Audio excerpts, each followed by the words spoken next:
We are live. Hey everyone, welcome to Hack Studios. Thibert here. How are you? How are you? I hope you guys are good. I got my tea here. I'm settling in. This is going to be an epic show. We're gonna have a bunch of people coming in, hanging out, giving us opinions. Keep in mind all our opinions.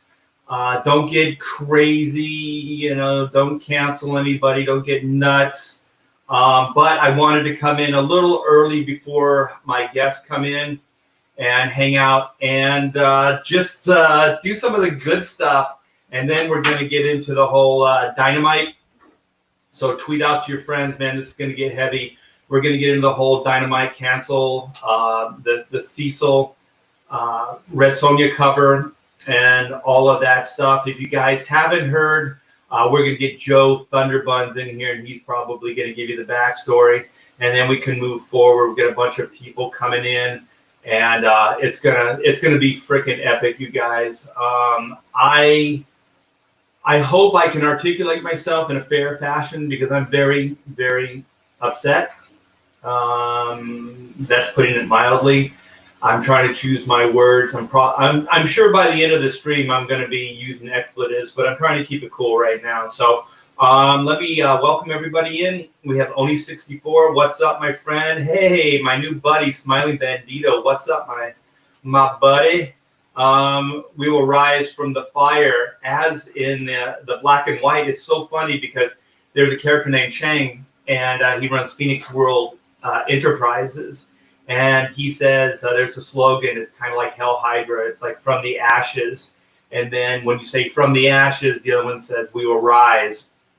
And I know that's the villain, but it's probably a bad analogy. But it's there nonetheless. Aaron, what's up? Howdy. Matt Cisco. Hey, how you doing, brother? And we got Roland. How you doing? We got Pedro. Man. We've got all, it's a party, you guys. We've got all the party people in here. R.I.P. Cecil. No, he's not dead. He's not dead. Hey, Art. Philip Steele. What? Oh, my gosh. Philip. I have to talk to you, man. We've been looking into moving to Texas in a very, very serious manner.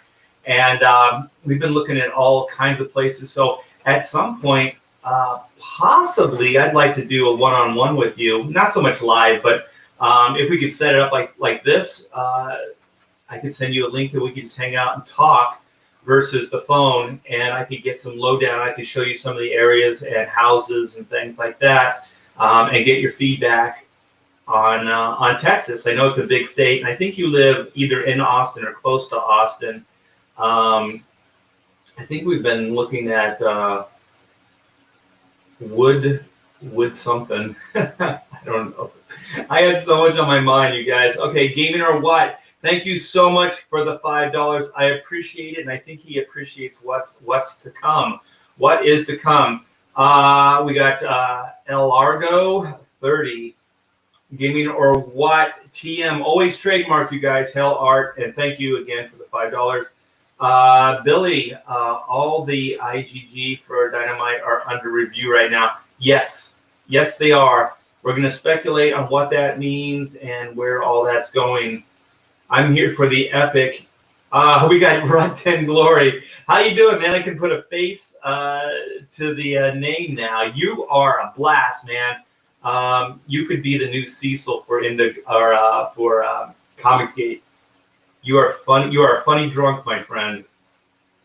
I hope I was entertained at the very least. We all got drunk and tried to live stream. I think it was a 7-hour live stream on Michael Bancroft's show. Was it last Friday? I think it was. And it was a lot of fun. And I got to meet Rod 10 Glory and Smiling Bandito. I think I met earlier, but he was in and out of that chat as well. So got some new Comicsgate friends, so that's always cool. It's cool to make some new friends. Thank you so much. Like and share out. Yes. This is going to get epic, and I think a lot of people need to hear what we're about to say. Got a lot of people, a lot of different people from the usual Pontificator cast, so we're going to get a lot of different feedback. Matt Cisco, I named my youngest Bane. Oh, cool. I had somebody, well, several people, but this was my niece, and her friend, he named his kid Cable. And so she said, would it be cool if I brought him over and his son? And I said, sure. And they came over, and I got to meet him, and I got to meet the kid, and I did a drawing of Cable for him and everything like that. It was very cool. I signed up a copy of Cable. It was a good time. Yeah, it's neat. I mean, these comic books mean things to people, you know. So we need to start acting better. Hey there, Artie Bear. Hey there, Artie Bear. Candace, how are you? You are awesome. Hey, Art, did you receive my email? Yes, I did, and thank you so much. I thought I returned it. I thought I got back to you. If I didn't, I'll go check it out, and I apologize. I'll tell you right now, I have been going back in all my DMs for the last week, and I have been dropping the ball considerably. So I apologize to anybody for not getting back to you in any kind of in any way or in a timely fashion. So Adrian, hey Art, Rut10 says, Art, is there any way I can get some cash for Black and White Second Chance? Didn't realize it was going in demand, or wasn't going in demand.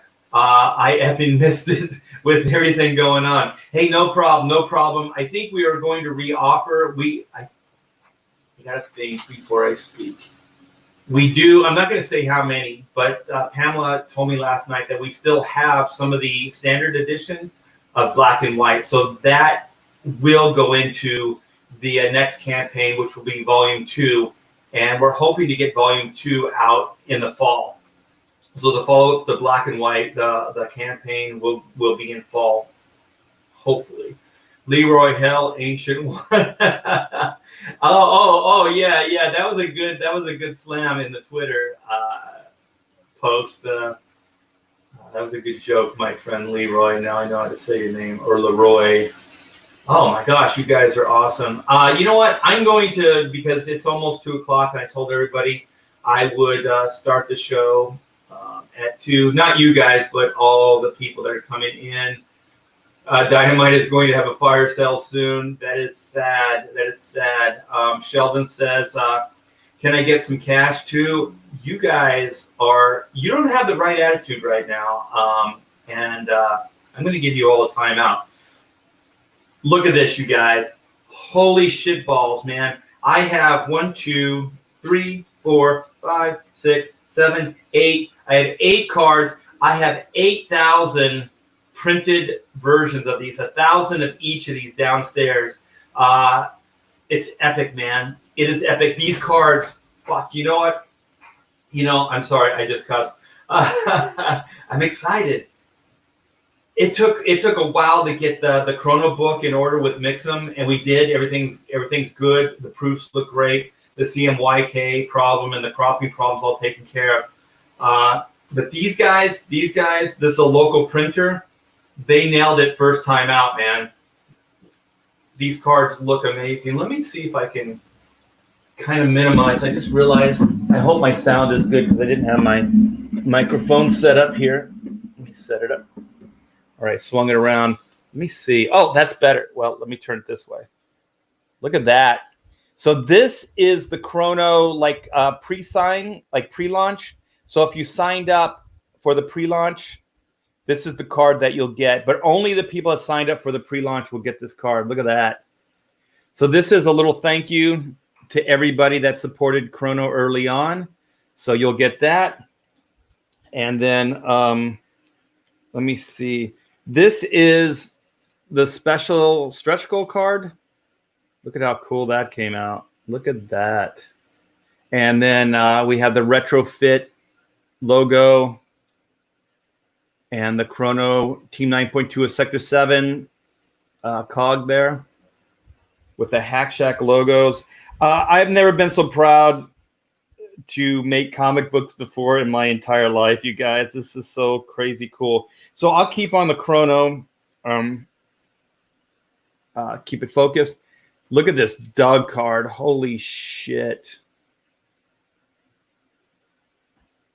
Yeah, I wish I could do it straight on, but the light is just kind of glaring off. And the light is coming from my computer screen, not the lamp. Although, let me try something. Not that much better. So there's the Doug card. And on the back of each one, to show my appreciation to all the creative people that worked on the card, I got a big old Doug by Tom Bancroft.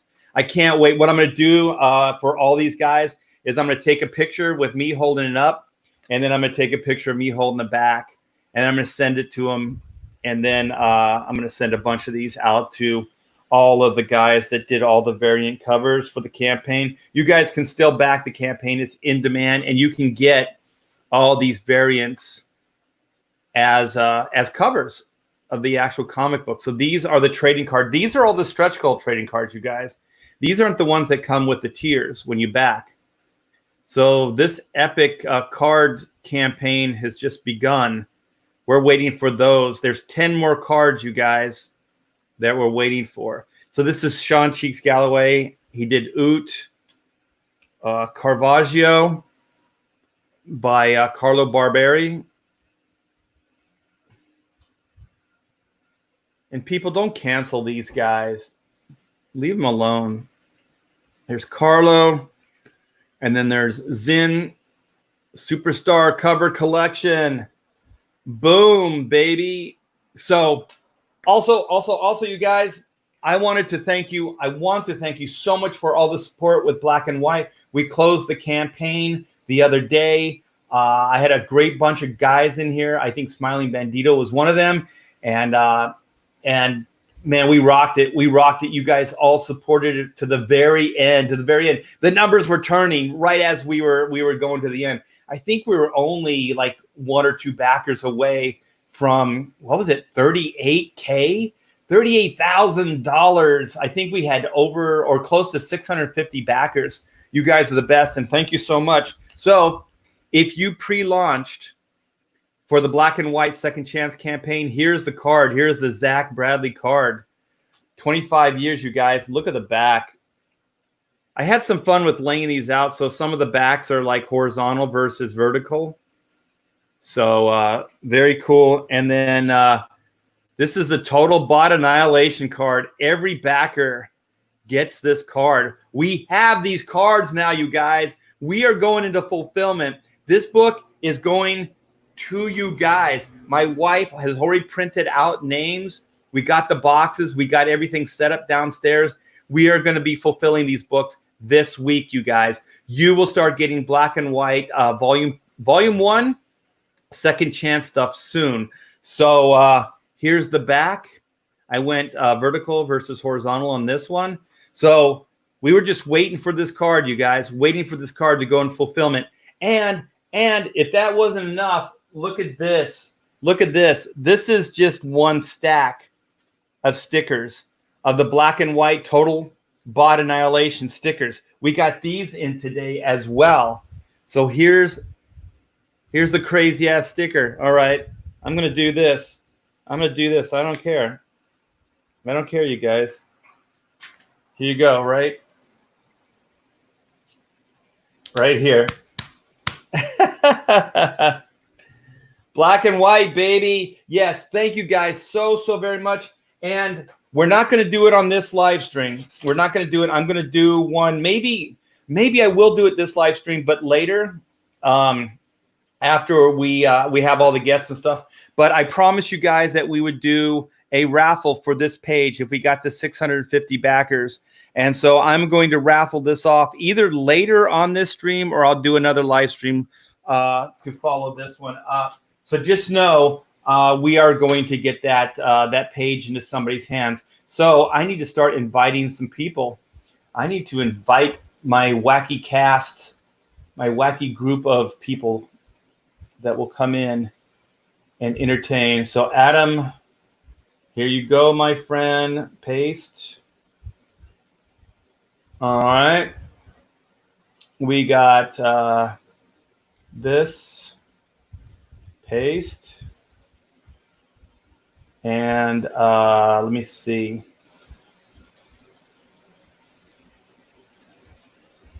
Who else did I? Oh, there's. I don't want to say these names yet because I think it'll be a cool surprise for you guys. So let me see. I have everything written down here. I want to make sure I get everybody. Where the hell are my notes? Boom. Where the hell did I put everything? That is so bizarre. Okay, well, I don't have them here. So I think I got everybody, though. Got you. Oh, one last but not least. Boom. Okay. I think that's everybody. So if I screwed up, I apologize, but I think I got everybody. So we may actually have some special guests too. So I just put up the bat signal and we'll see what happens. So while I'm waiting, I can hang out in the chat. So man, I cannot believe how much support Black and White got. You guys are the best. I can't wait for every one of you to see the book. And as with the last campaign, please take pictures when you get the books and send them to me. And I'll post those all around my social media. It's a lot of fun and it gets people excited. Dynamic campaigns are back up. Yeah, I don't know. I want to kind of see what everybody. Yeah, just got burned on. Yeah, we're gonna get into all of this stuff because I don't want to talk about it now, but I do have a lot of thoughts about it. Sweet. Hold on.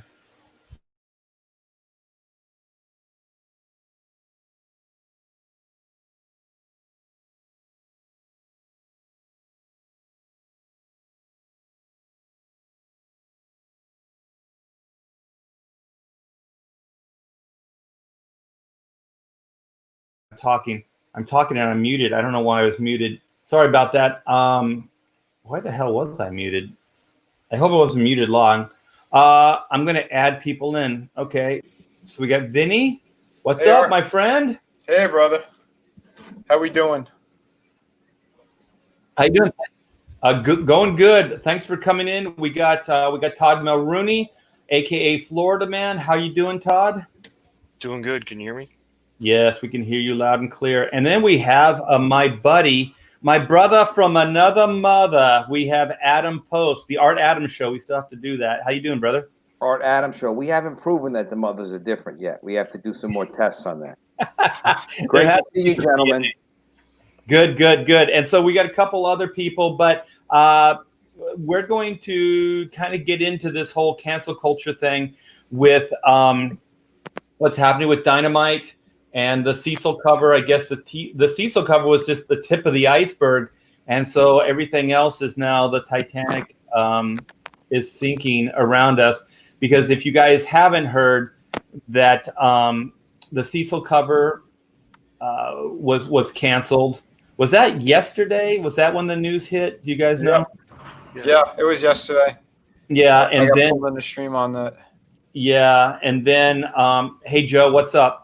And so then today the dominoes are falling. So was it Miss Fury has been kind of discontinued, I guess. I'm not sure what any of those things mean. And that Star Wars girl book as well.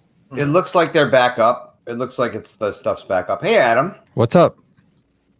It looks like that stuff is back up. Actually, everything was like on pause for a while. That was odd, and I got tweeted on it. A lot of us did, and then it looks like they're back up. The rest of the Dynamite campaigns. So it was just really, yeah, that was quick.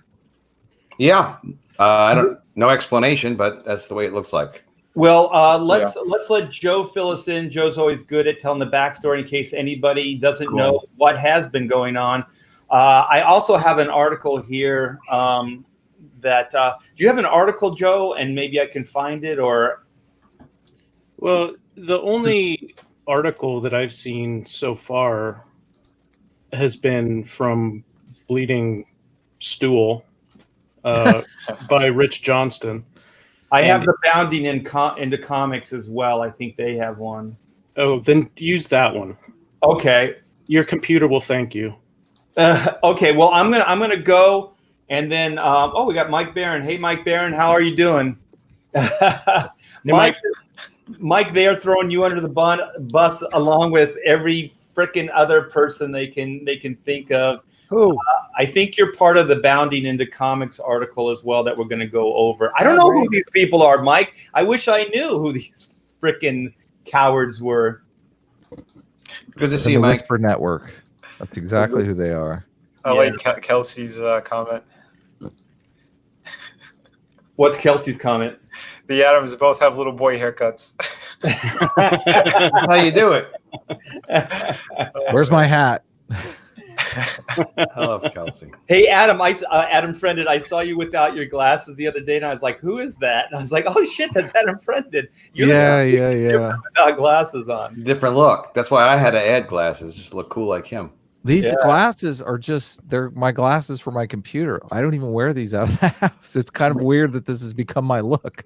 Yeah, that's your identity now, man. Oh, look at Mike. Mike's got his glasses on. So only the cool people in the stream have glasses on.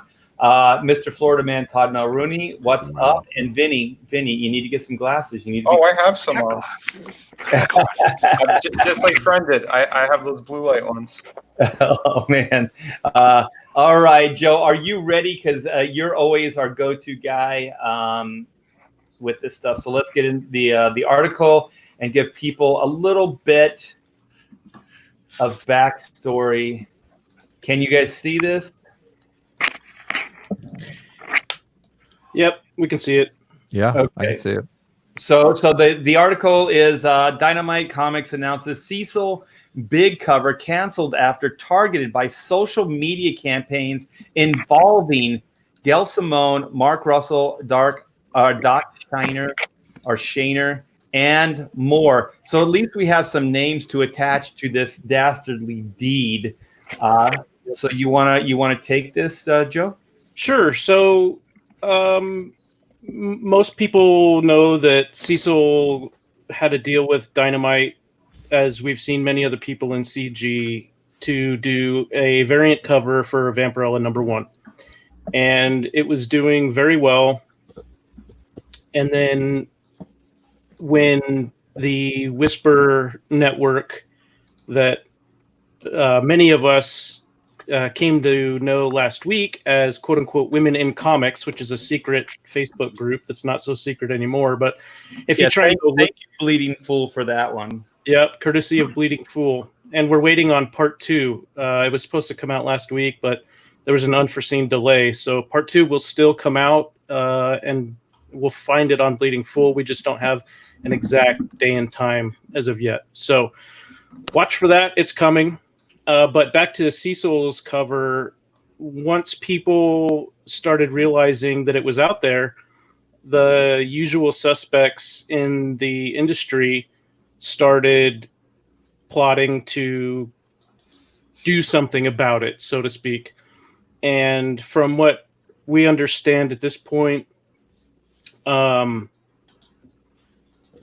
Nick Barucci, the founder and publisher of Dynamite Comics, had at least some of his relationships with his licensors threatened. So what that means, for those in the chat who aren't familiar with how licensing arrangements work, you have the licensor, which owns the intellectual property, and then you have the licensee, which is granted certain rights to make products with that intellectual property, and the licensee keeps some of the profits, and then the licensor keeps some of the profits. Okay, is this actual fact at this point that his partners were threatened? Okay, I'll back up a second. And if anybody else has information, chime in. I haven't seen it in print yet. What I'm aware of is what EVS relayed on his live stream last night, which was that he had been hanging out with Nick on Friday, and they'd been having conversations, and Ethan didn't release any quotes, so I can't speak to those, but the general information that he got, or I'm sorry, the general information he conveyed when people in the chat were asking Ethan, hey, why didn't you talk to Nick? Why didn't you tell him that, he needs to stand strong, and that if he ignores these people, they'll go away, and if he caves into them, then he's going to lose, support from us, and he's going to lose support from them, and he's just going to, be in an endless spiral of trying to appease without being able to appease anyone. And right, but at this point, no one knows for sure that the Whisper Networks went after Dynamite's licensing partners, right? Well, what Ethan then said was that it wasn't just pressure from the Whisper Networks on Nick. Ethan said that Nick's relationships with some of his licensors have also been threatened. So Ethan didn't go into direct quotes from Nick. He just relayed that was one element of the problems that Nick was concerned about, and that, my sense, here's where I'm speculating. My sense is that Ethan thought if there weren't any threats to licensing agreements, then Nick may not have made the decision that he made to pull Cecil's comic. I agree. So this is also part of what's under fire. In speaking with Cecil, so this is Dynamite's press release, I guess. I guess this is on Twitter. In speaking with Cecil, neither one of us realized the cover would be so polarizing. We discussed and are not moving forward with the cover or the campaign. Nick Brucci, CEO and publisher of Dynamite. So that was being discussed, or that was problematic because, one, I don't think Cecil really said this. I think Cecil's come out and said that he really didn't, say that let's pull it down. So I think that this is kind of Nick trying to make it seem like it was a mutually beneficial or it was a mutual decision that was made. But I think Cecil has come out and said that it's not. Does anybody have anything to counter that? Well, I think he probably made the calculation, like how much money is he making off of this versus how much money could it lose off of some license deal. It seems like that's probably the thing to do. But you can never tell like how much you're going to lose in the future off of future Comicsgate campaigns. Yeah, I didn't see a public statement to that effect, Art, that it was different than like that Cecil directly contradicted Nick or whatever. I think that though, realistically, yes, Cecil owns his Cecil character and Nick is responsible for these other two characters. Nick is the one that was pressured for being involved with CG. Cecil is always attacked for being associated with CG, but does not care. Nick's business is different than Cecil's entanglements. Cecil's part of CG and EVS's group, and all that. And Nick's world is different. So it's not. I would assume like obviously the pressure affects Nick. It doesn't really affect Cecil the same way. Well, the pressure is directly related to the perception of Comicsgate, though. I think that's part of the problem. Like if you, I don't disagree. I'm just saying I didn't see a public statement to the. Look. No. I didn't see a public statement. I thought I heard Cecil say something on last night's stream to that effect that he didn't really make that decision. That that it was more or less Nick's decision, not Cecil's. Like Cecil wasn't like, yeah, let's pull it down. That was my understanding. Okay, yeah, I didn't see the entire stream. Did he give any inside information on what the decision-making process was? Sorry. What's up? Spectrum Bowl saying, and EVS's group, isn't that your group too? Yes, it's my group too. I love everybody. It's my group too. I'm trying not to be presumptuous or anything like that. Yeah. But just like look, Cecil started with EVS early in the days. To say that Cecil is uncomfortable about being in Comicsgate, I think is not fair. I think it's silly. obviously Cecil loves Comicsgate. His character is Comicsgate. If there was no Comicsgate, there'd be no Cecil. He wouldn't be that character. He would be his regular person. The only one who was uncomfortable about all this shit was Nick, because he didn't know what he was getting into. He saw money. Like I said on my other stream, I went off a little bit right before I came on here on my stream, because I don't like that guy. I never did. And I said it on EVS's stream a while ago. I said those are the campaigns I will not back. I don't see what benefit Dynamite has for CG. CG was a different kind of movement. And Barucci and all of what he supported, what he's donated money to, is against CG. I said it clearly a few times. After there were already because EVS had his covers with Cyberfrog and Vampirilla, and then I did Black and White and Vampirilla right after that, and then I think Dan Fragaboom did one, and then of course Anna and I've said this. I said this on Liam's channel back when the first with the Anna stuff that was coming up, and I said it clearly there too. That listen, if you're an artist and you're being approached for something like that, it'd be foolish not to take it. Whatever your personal dealings are, that's your business. If she's making money, I said good for her. Do I have to support it? No. But do I have to fight it either? No.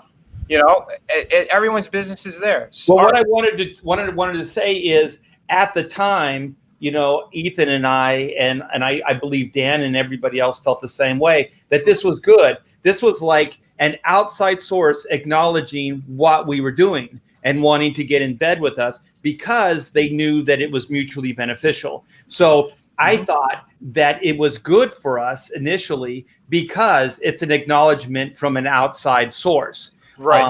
But then obviously, it blew up. But I think, just if I can speculate, I do believe that Nick would have backed everything and backed us if those lowlifes did not go after the licensors. Well, let's say they did, right? And I believe they probably did, but still licensing is a contractual thing, and it's a length of time. As long as he doesn't do anything that's a breach of contract, it doesn't matter how many people say, we don't like that group over there, and he's doing business with them. If it's 3 years or 4 years or 5 years, really the only publisher that would want any one of the licenses that he has would be Marvel to bring Red Sonja into the Conan universe, which is doing pretty well. Yeah, but you don't understand. People are getting fired without even HR doing back history on. Oh, I know that. Yeah, like shit is happening without any checks and balances. So, but can I get a clarification, Art? The covers that you did were strictly Vampirella or Red Sonja characters, right? Is part of the problem that Cecil is appearing with those characters?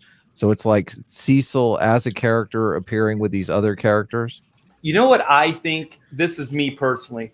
I think it was a slow burn that pissed these people off because, it started kind of like a low rumble, and then, Dynamite's like, we're okay with this, so everything seems to be going good. And then it just keeps going like, oh, there's another cover.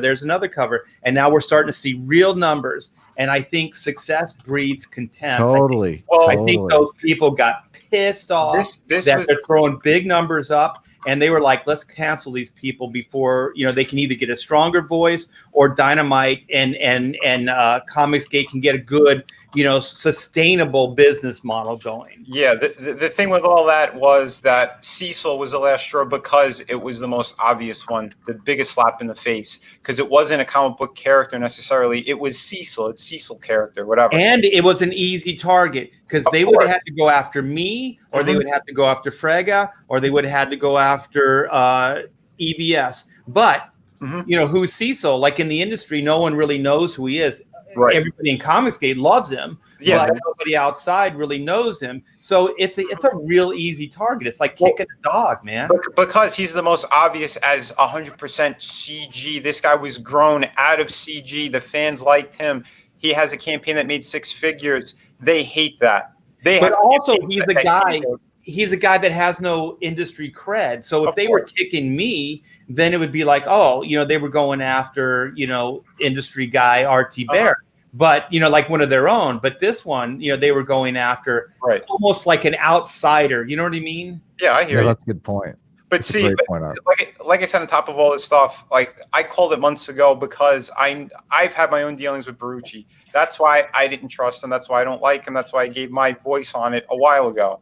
But at the same time, I wasn't going to get in the way of anyone else's campaigns or business, because that is, you know, Art, your business with him was your business. It's not my business. You know what I mean? So Right. like I could see it. If someone asked me, I could have advised them as well. But again, I knew this was going to happen at some point, and I wasn't shy in talking about it. You know what I mean? So they have their friends in the industry. They still have those connections. And anyone who's still like that, they can't be 100% CG. They can't be what we're doing right now. You know what I mean? That's where I'm coming from on this.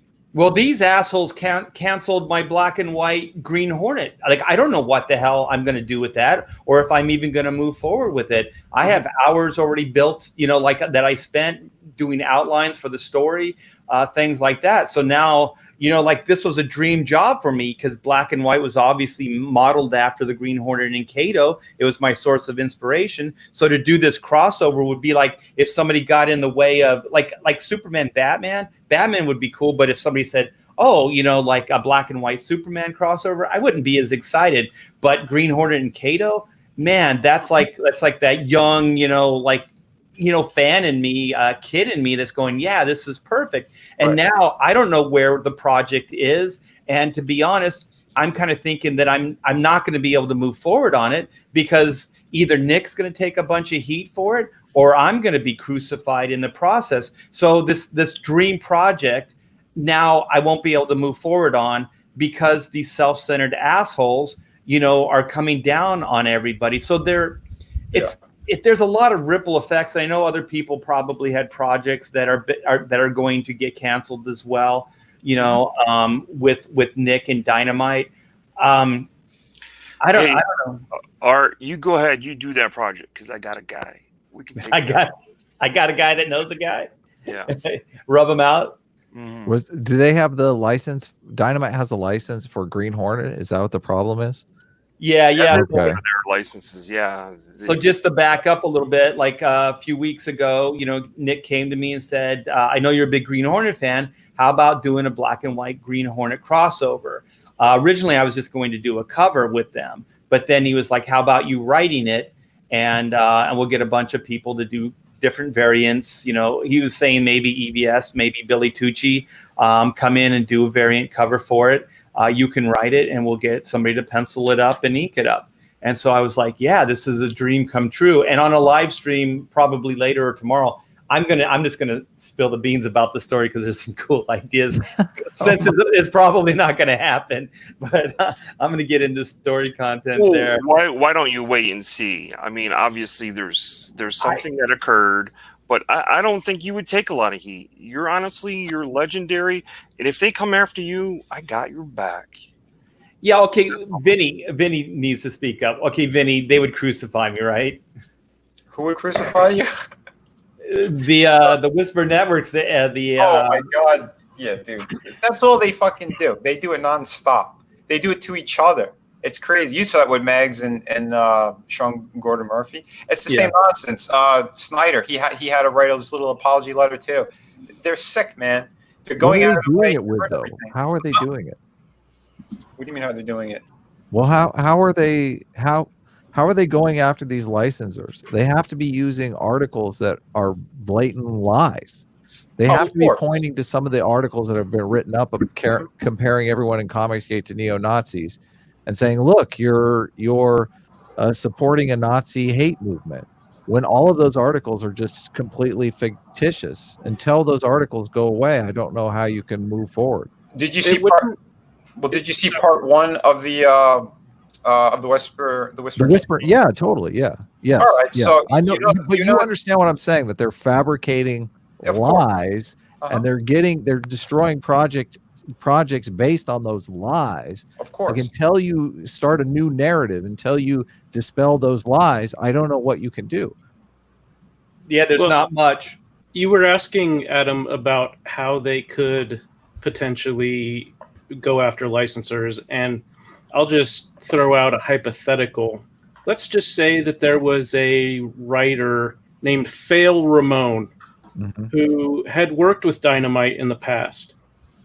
It wouldn't take much to find out, how to get a hold of a particular licensor. Let's say it was for a comic book about a barbarian named Ted Bonya. And you go and contact this licensor and point them to the Comicsgate wiki, which is full of all kinds of lies, but it's locked down and so heavily moderated by people who hate CG that anytime anyone has tried to correct the record, it's immediately changed and that person is banned from the platform. So if a person like this hypothetical Fail Ramon, who had been in the comics industry for a really long time and had some influence, went to a licensor and said, hey, here's who I am, here's my pedigree, I'm just making you aware, I'm just doing this out of concern. We all know how that works, right? Concern trolling at its finest. And then you could imagine that if there was a group of them who were doing this, then a licensor might get nervous. This is all hypothetical again. Well, corporations are caving so easy these days just based on just throwing names around. And one of the biggest problems we have is when you Google search Comicsgate, a hate group shows up right away, man. So if anybody, if anybody went to their license, like the license holder of like Green Hornet and said this, and then they do the minimal research, Google, click, Comicsgate shows up, hate group, you know what I mean? That's it. Most people aren't going to dig any deeper into it than that. And so if there is going to be change, there's going to be that. But I want to ask Mike Barron, like, what do you think of all this? And I think in that Bleeding Cool article, they did mention you for being CG, related or whatever bullshit they want to say. So how do you feel about this? Well, I'm for Comicsgate so long as it stands for one thing and one thing only, and that's the quality of the work. Yeah. And that's what it should stand for. Last year, I was going through Twitter, and a guy had posted a picture of Gail Simone. I didn't see the picture. All I saw was his comment was, what we need are more fat cat ladies writing comics. And so I responded, some are. Well, somebody who's a friend of Gail's do that to her attention. And the next morning she attacked me on her page and my page in an attempt to destroy my career. It was a long, very painful statement in which she shrieked, this is who you are. And I started getting hate mail internationally from all over.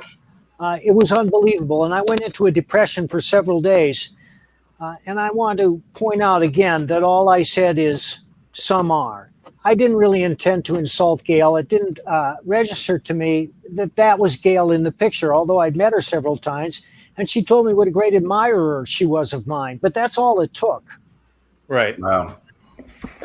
Yeah. I mean, it's knee jerk. I mean, these really are. I know people have made this analogy before, but this is the Salem witch hunt, man. I mean, they're not even getting facts. It's like you're damned if you do, you're damned if you don't. Like, it doesn't really matter. If they have one little like thread of a narrative that connects you to what they don't like, they're going to cancel you without even getting to know the person, the body of work, and so on. It's absolutely absurd. A couple years, like when I first got into Comicsgate, I was kind of like, I was a little worried, a little nervous. And when this shit keeps happening, I double down on my belief in what we're doing and what this stands for, because my gosh, to see the other, like, they don't just, like, we're talking, right? But none of us are going, let's go cancel Gail Simone. Let's go cancel her business dealings. Let's go F over this person, that person, or the other person. We're just speaking our mind. These are just like opinions, right? Opinions are like assholes. Everybody has one, right? So we could be wrong. We could be wrong. It doesn't mean anything. But we're not saying go fuck that person over. You know what I mean? We're not sick and attack dog. We don't have a whisper group of 400, almost 500 people that we militarize, and then they go after. In what that Bleeding Fool article did state is that they are organized and that they are going after different creators, different businesses. They're organized, man. This is Who else here has been the organized subject of an internet hate campaign? Have any of you been the subject of an internet hate campaign when the mob comes for you? Oh, not to the extent that you were saying. No, not to that extent. Well, I can't tell you how distressing it is. Oh yeah, I've had it on minor occasions, and a couple of hit pieces they try to do at me. That was just me though, Vinny. That's not the same thing. Yeah, until I slapped them in the face with facts, and then I didn't hear from them anymore. And usually I'll block the ones that are really causing the trouble. I don't like to do that stuff, but if it's nothing that's beneficial and it's all poison and lies, yeah, I'm not going to waste my time with that. Well, Mike, I don't know if you even knew this or not, but Gail called her followers Gail Qaeda, like her army, literally her army of terrorists. Yeah. Yep. I mean, I don't know the whole history very well, but that's stuck in my mind is like Gail Qaeda, like, all right, they know what's expected of them, and they go. And also, so she's also saying they're acting like terrorists. I mean, you don't take on those names if you're not seeing yourself as a terrorist. And traditionally, I think most normal people think of terrorists as bad, individuals. Mm-hmm. I don't think anybody glorifies them or thinks that they're the heroes. Not here. I think most of this actually is a product of is Trump derangement syndrome. I think most of this is TDS personified. They have a narrative in their head that, this is an existential threat. As soon as Trump was elected, that we are living in basically on the verge of another Holocaust. So they're playing with a very different set of facts than the rest of us. And unfortunately, the media plays into this narrative constantly. Everything that they talk about Trump is in some way painting him as a racist, like he's on the verge of rounding up black people and gays and throwing them into concentration camps.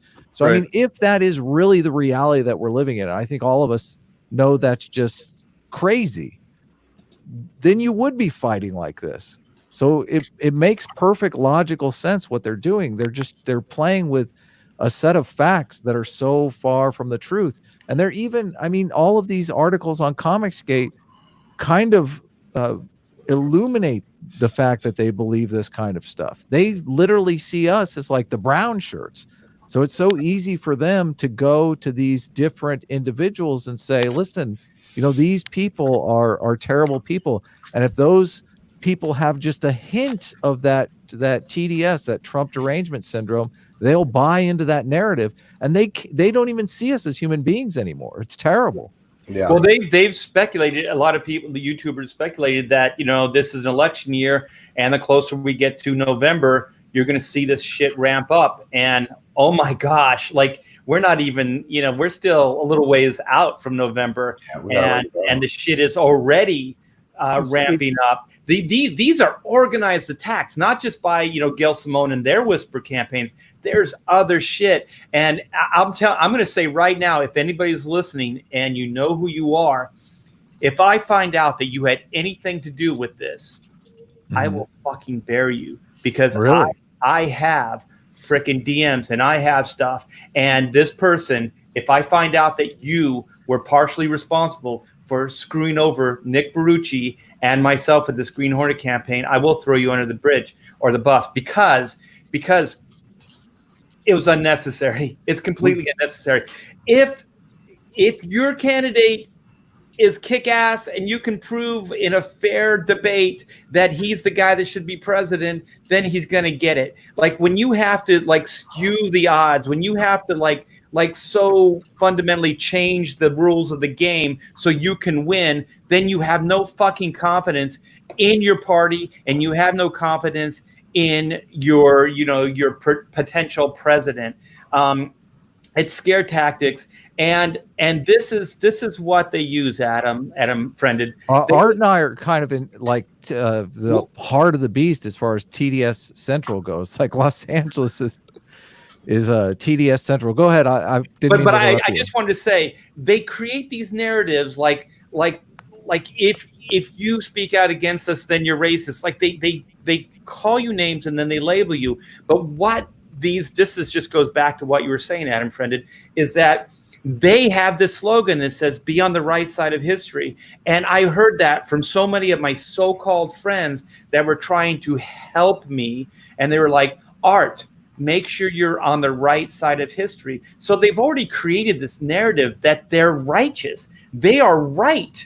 You know what I mean? Like beyond a shadow of a doubt. They already know the future. They already know that history is going to side with them. And it is the most arrogant bullshit I think I've ever heard in my whole life. And when friends have said this to me, I'm like, what the hell are you talking about? You don't get to decide in the here and now if history is going to favor you. You know what I mean? Yeah.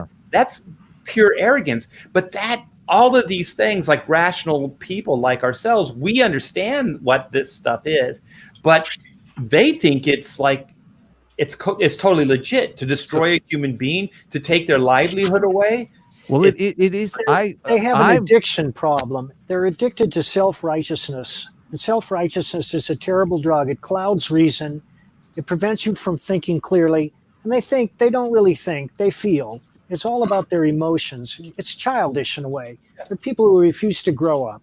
If any one of us had a time machine, though, and we could go into the future and we could see that we really were living on the verge of a Holocaust, all of us would fight just as hard as them. Like if we came back with the honest to goodness truth that, you know, Trump was a dictator and that this thing did fall apart, all of us would be fighting just as hard as them. That's what they honestly believe. I have friends that are saying the same thing to me as they're saying to Art. Like, Trump is never going to leave office. Trump is going. Yeah, exactly. You're laughing. I'm laughing too. Projection. It's ridiculous. But you got to understand, this kind of psychosis has kind of taken over with them.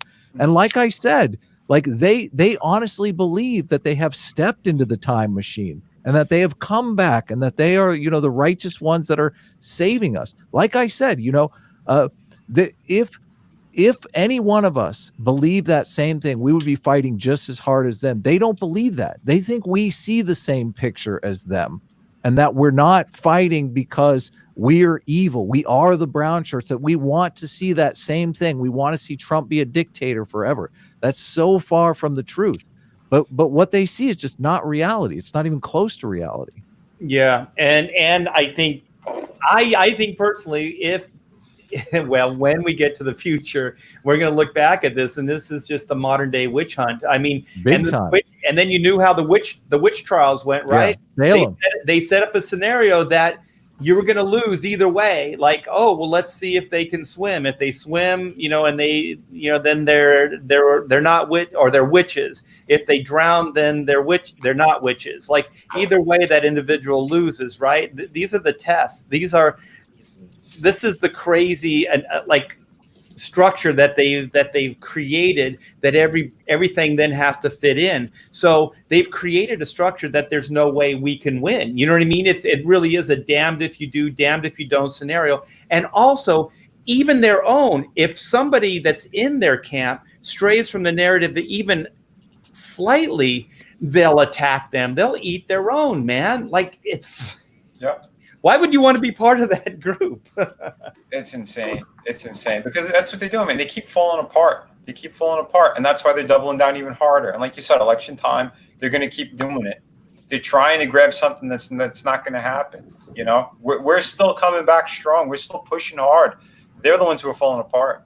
I don't know how we change the narrative, because I've been hanging out with the Comics Gate crowd for 6-8 months now.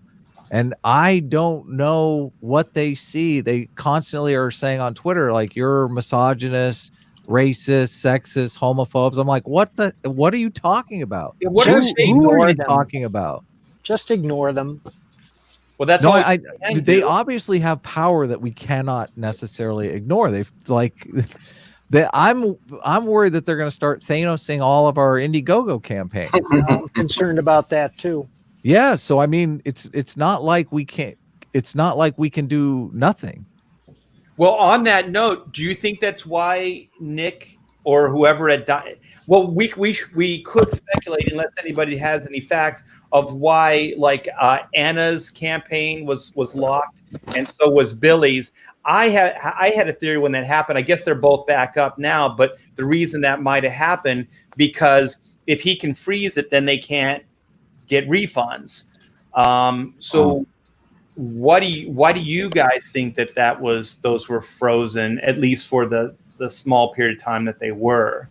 I think that I think there are a couple of likely scenarios, one of which would be Indiegogo caught wind of what was happening, or it may have even come from Dynamite, but if Indiegogo thought that some breach of their terms of service was going on, then because Dynamite is running multiple campaigns, it could have been that somebody falsely reported that they were in breach of the TOS. Well, I'll tell you, that's the scariest thing I've heard. I mean, it's one thing voluntarily pulling down your own campaign, but what you're saying, Joe, and I'm not saying that, I'm disagreeing with you, but that's scarier because that means any of us, and this is how we make our money. This is how we make our living.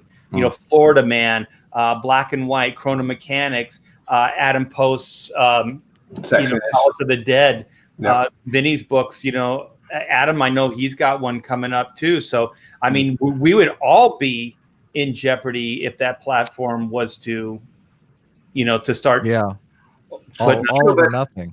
Just a quick point on that is Indiegogo is a very important platform. It's obviously very important to us. We have no interest in doing business with Kickstarter. There are alternate platforms we can use if we need crowdfunding and Indiegogo isn't working. It's not ideal. It's not preferred, but nobody stops Comicsgate. It's not a possibility. It's just not. Now, if they then go after Visa or something like that, after we've created it, we'll work with a different platform. It just kind of keeps going on. You keep fighting for it. We would never want to lose Indiegogo, but if we did lose Indiegogo, we would be hysterical for a day, but I've already done some of the research. I know a couple other guys have done some of the research. There are other crowdfunding platforms. There are crowdfunding plugins for standardized platforms. So it's not preferred, but it's not the end of the world if Indiegogo was to say, hey, if you've been on EVS's show, we're not interested in you, for example. Whatever. Hail Adam Post. Yes, I like that. That's kick ass. To dovetail with that, Adam, is that there are payment processors that we could use. Like you say, they wouldn't be ideal, especially at the beginning, but they are out there. And one thing I wanted to add, Art, with you were asking for speculation on why the campaigns were all locked and held under review. And I had mentioned that because Dynamite ran multiple campaigns, if they had received complaints that a campaign was in breach of TOS, it would actually be the responsible thing for Indiegogo to check out all of them, because you have a project owner in Dynamite who, let's just hypothetically say they were in breach. Well, if it happened on one campaign, it might happen on others. And from a business perspective, Indiegogo has a responsibility to investigate this on behalf of the backers. And fortunately, we saw that all of the campaigns, except for Cecil's, sadly, have all come back up. Well, Cecil's went down because they pulled it down, like Nick pulled it down. So I hope you're right. I hope it was just like they really are just reviewing it. That's back up right now. It was just a momentary, moment, so they could have time to look into it. And so it's back up. So maybe, hopefully, it's safe to assume that they looked into it and they realized that there's no misgivings and no wrongful whatever, and they put it back up. So, yeah, man. Hey, Art, I got to split, but thanks for having me on too, buddy. Great seeing you, Ben. Take care. Later, brother. And Art, Bob is in the back room. He just got here. Oh, cool. Back room. Thank you. Back room, Bob. There he is. Big as life and twice as ugly. Yeah. So we can get a new point of view. So Bob, have you been listening? Yeah, I've been keeping up on it, and like I posted over on Dynamite's Twitter, it's not a good look. Yeah, we can get into that too if you guys want, and just like what we think that maybe Dynamite and Nick Brucci should have done. We can get into that too. Well, but before, if everybody could give a thumbs up, a like, make sure that you're subscribed, hit that bell for notifications, and also please tweet this out. Let's get some more people in there here and listen, because I think this is really, not that I'm trying to be self-important, but I think that some kind of conversation that just gives you a flip side of the coin is good right now. So it's not all, the narrative isn't all coming from one direction, that, it's coming from, a opposing direction. So anyways, go ahead, Bob. No, like I said, it's, and you can see the reaction from this decision that they did already, that, like we've always said, that once you bend the knee, it's never enough. Because the immediate reaction to this was, well, it's good that you did that, but, and then insert continuation here. So, and like I said, man, I've always considered myself to be like a somewhat like a median left of center a little bit, but I don't care what side of this thing you're on, man. Cancel culture is never a good idea. It's never, because it's never anything but destructive. Yeah. And this decision by them, it's really strange, because they've been pretty solid through this whole thing, and then all of a sudden it's just like, and I'm wondering if it's because of the change in the climate. I just have one comment on that, and my take, just from having observed cancel culture, and I'm AdamPostSpeaks.com. I make videos on what we do, and HollywoodReporter.com videos and whatever that source is, entertainment stuff. When I saw an article in Screen Rant, I was like, uh-oh. And I saw a tweet that said Screen Rant, and people were sharing it around, talking about Dynamite being connected to CG and demonizing us. That was like, all right, well, that's a big problem, because everyone, in the entertainment industry reads these industry publications. There aren't that many. And Screen Rant it's in that, like, the top, the higher tier, enough of them. Yeah, that's huge. Right? So if if you have an article talking about you in Screen Rant, you don't need to know who the licensor manager is for this IP. It's everyone hears, everyone knows. And from now forward, probably for a good 5 years or so, when Nick wants to do business with someone and get a license to do something in the very tiny entertainment industry, big but controlled by only a few people, he's going to be answering for this probably for a while. We're like, weren't you involved in this and such? And he's probably going to miss on some things where people just connect him and write him off altogether. And what's more is, he does own Vampirella, and he owns, I'm sure, some other characters. I don't know their full library, but the ones that they own that they don't license out, he wants to executive produce and make movies and do other things. And it makes it very difficult to operate when everybody's calling you an N-word, whatever that N-word is, in a small, obsessed TBS type of industry. So for me, when I saw the Screen Rant thing, I was like, oh, geez, that's the end of. I think going forward, the collaboration is going to be pretty much dead. Yeah, there's no way to be associated. Okay, hypothetically speak. Oh, go ahead, Adam. I'm curious about the people's ideas on strategy art. You had brought it up, like what would be a better strategy for Nick and even for us going forward. That's pretty disheartening, Adam, to hear that they're doing articles in Screen Rant. I don't know if you made a video on that, but I'm curious. I'm definitely curious what the article said. I actually heard EVS once say he does not do articles for videos based on Screen Rant because they're horrible with like copyright strikes and stuff. So I didn't even read the whole okay. So you didn't do an art. Can you tell us, like, what was the narrative? Were they calling us I have to find N-words, or I saw it in a tweet. Yeah. We mean when we're saying N-word, we mean the one with the Z in it. Pretty much just insert, whatever, istophobe that you want to. I'll see if I can. Istophobe were they calling us istophobes? That's a good term. Yeah.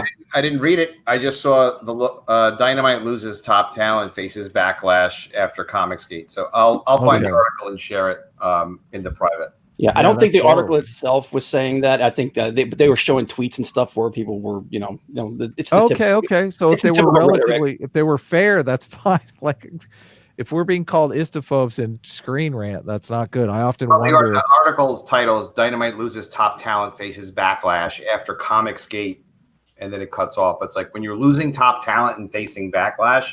Oh yeah, that's not good. Bad, and stay hell away from this guy. It's unfortunate. Adam Friended, to answer your question, I had mentioned in EVS's stream last night, I had super chatted because I was thinking along the same lines, and I was thinking about the deal with the radioactive black belt hamsters. Don Chin, the creator, friends with Ethan, going all the way back to the 90s, and there was this, intended collaboration between the hamsters and Cyberfrog. Well, Dynamite was going to publish it. So one thing that I mentioned last night to Ethan was, here's just a suggestion. Let's think about maybe if Don were to say, go to Dynamite and say, hey, I want to buy the rights back to the hamsters. How much is it going to cost me? And then I don't know what number, but let's just, for the sake of conversation, say 50 grand. And then Don could say to CG, hey, if we were to get the rights back, would you guys be interested in a Hamster Cyberfrog book published either through All Caps Comics or, Don publishes himself or whatever, but no partner, no collaboration, just all in-house. But if he did that, then he would definitely have to be doubling down on Comicsgate. So he'd have to say that he's Comicsgate, and also his IP would be forever locked in with Comicsgate versus going to another publisher, so on and so on. So for a creator, that's that he would be putting a lot on the line. I do think in the long run, Joe, he would probably make a shit more money. I agree. Over to Comicsgate and doing a Cyberfrog crossover or crossover with any of us, or even just producing his own books by crowdfunding, because I do think that this is the future, what all of us are doing right now. I think we're trailblazing, and I think the rest of the industry is scared to death. I think most of it's got to be jealousy. Yeah, I think what's happening right now is we've kind of hit a bump in the road because of the climate of things that are going on, but eventually it's going to go right back to what it was before. Yeah, I don't know. It all depends upon what happens in November. I'm serious. Regardless of what happens in November, it's going to be a shit show. Well, no, they're terrible. Regardless of what happens in November, we'll definitely know where everybody stands, right? If the current president does not win again in November, I'm picturing a world where, within a year or two after, we're not allowed to produce entertainment that's not, federally government approved. I think the opposite. I think they're going to chill out. They're going to. Yeah, I do too. Because right now, if you look at what's going on, there's a lot of people in Hollywood that are realizing that they kind of backed the wrong horse here, man. There's a lot of cancel culture that's hitting out there. And they're realizing that this thing is coming around and it's eating them now.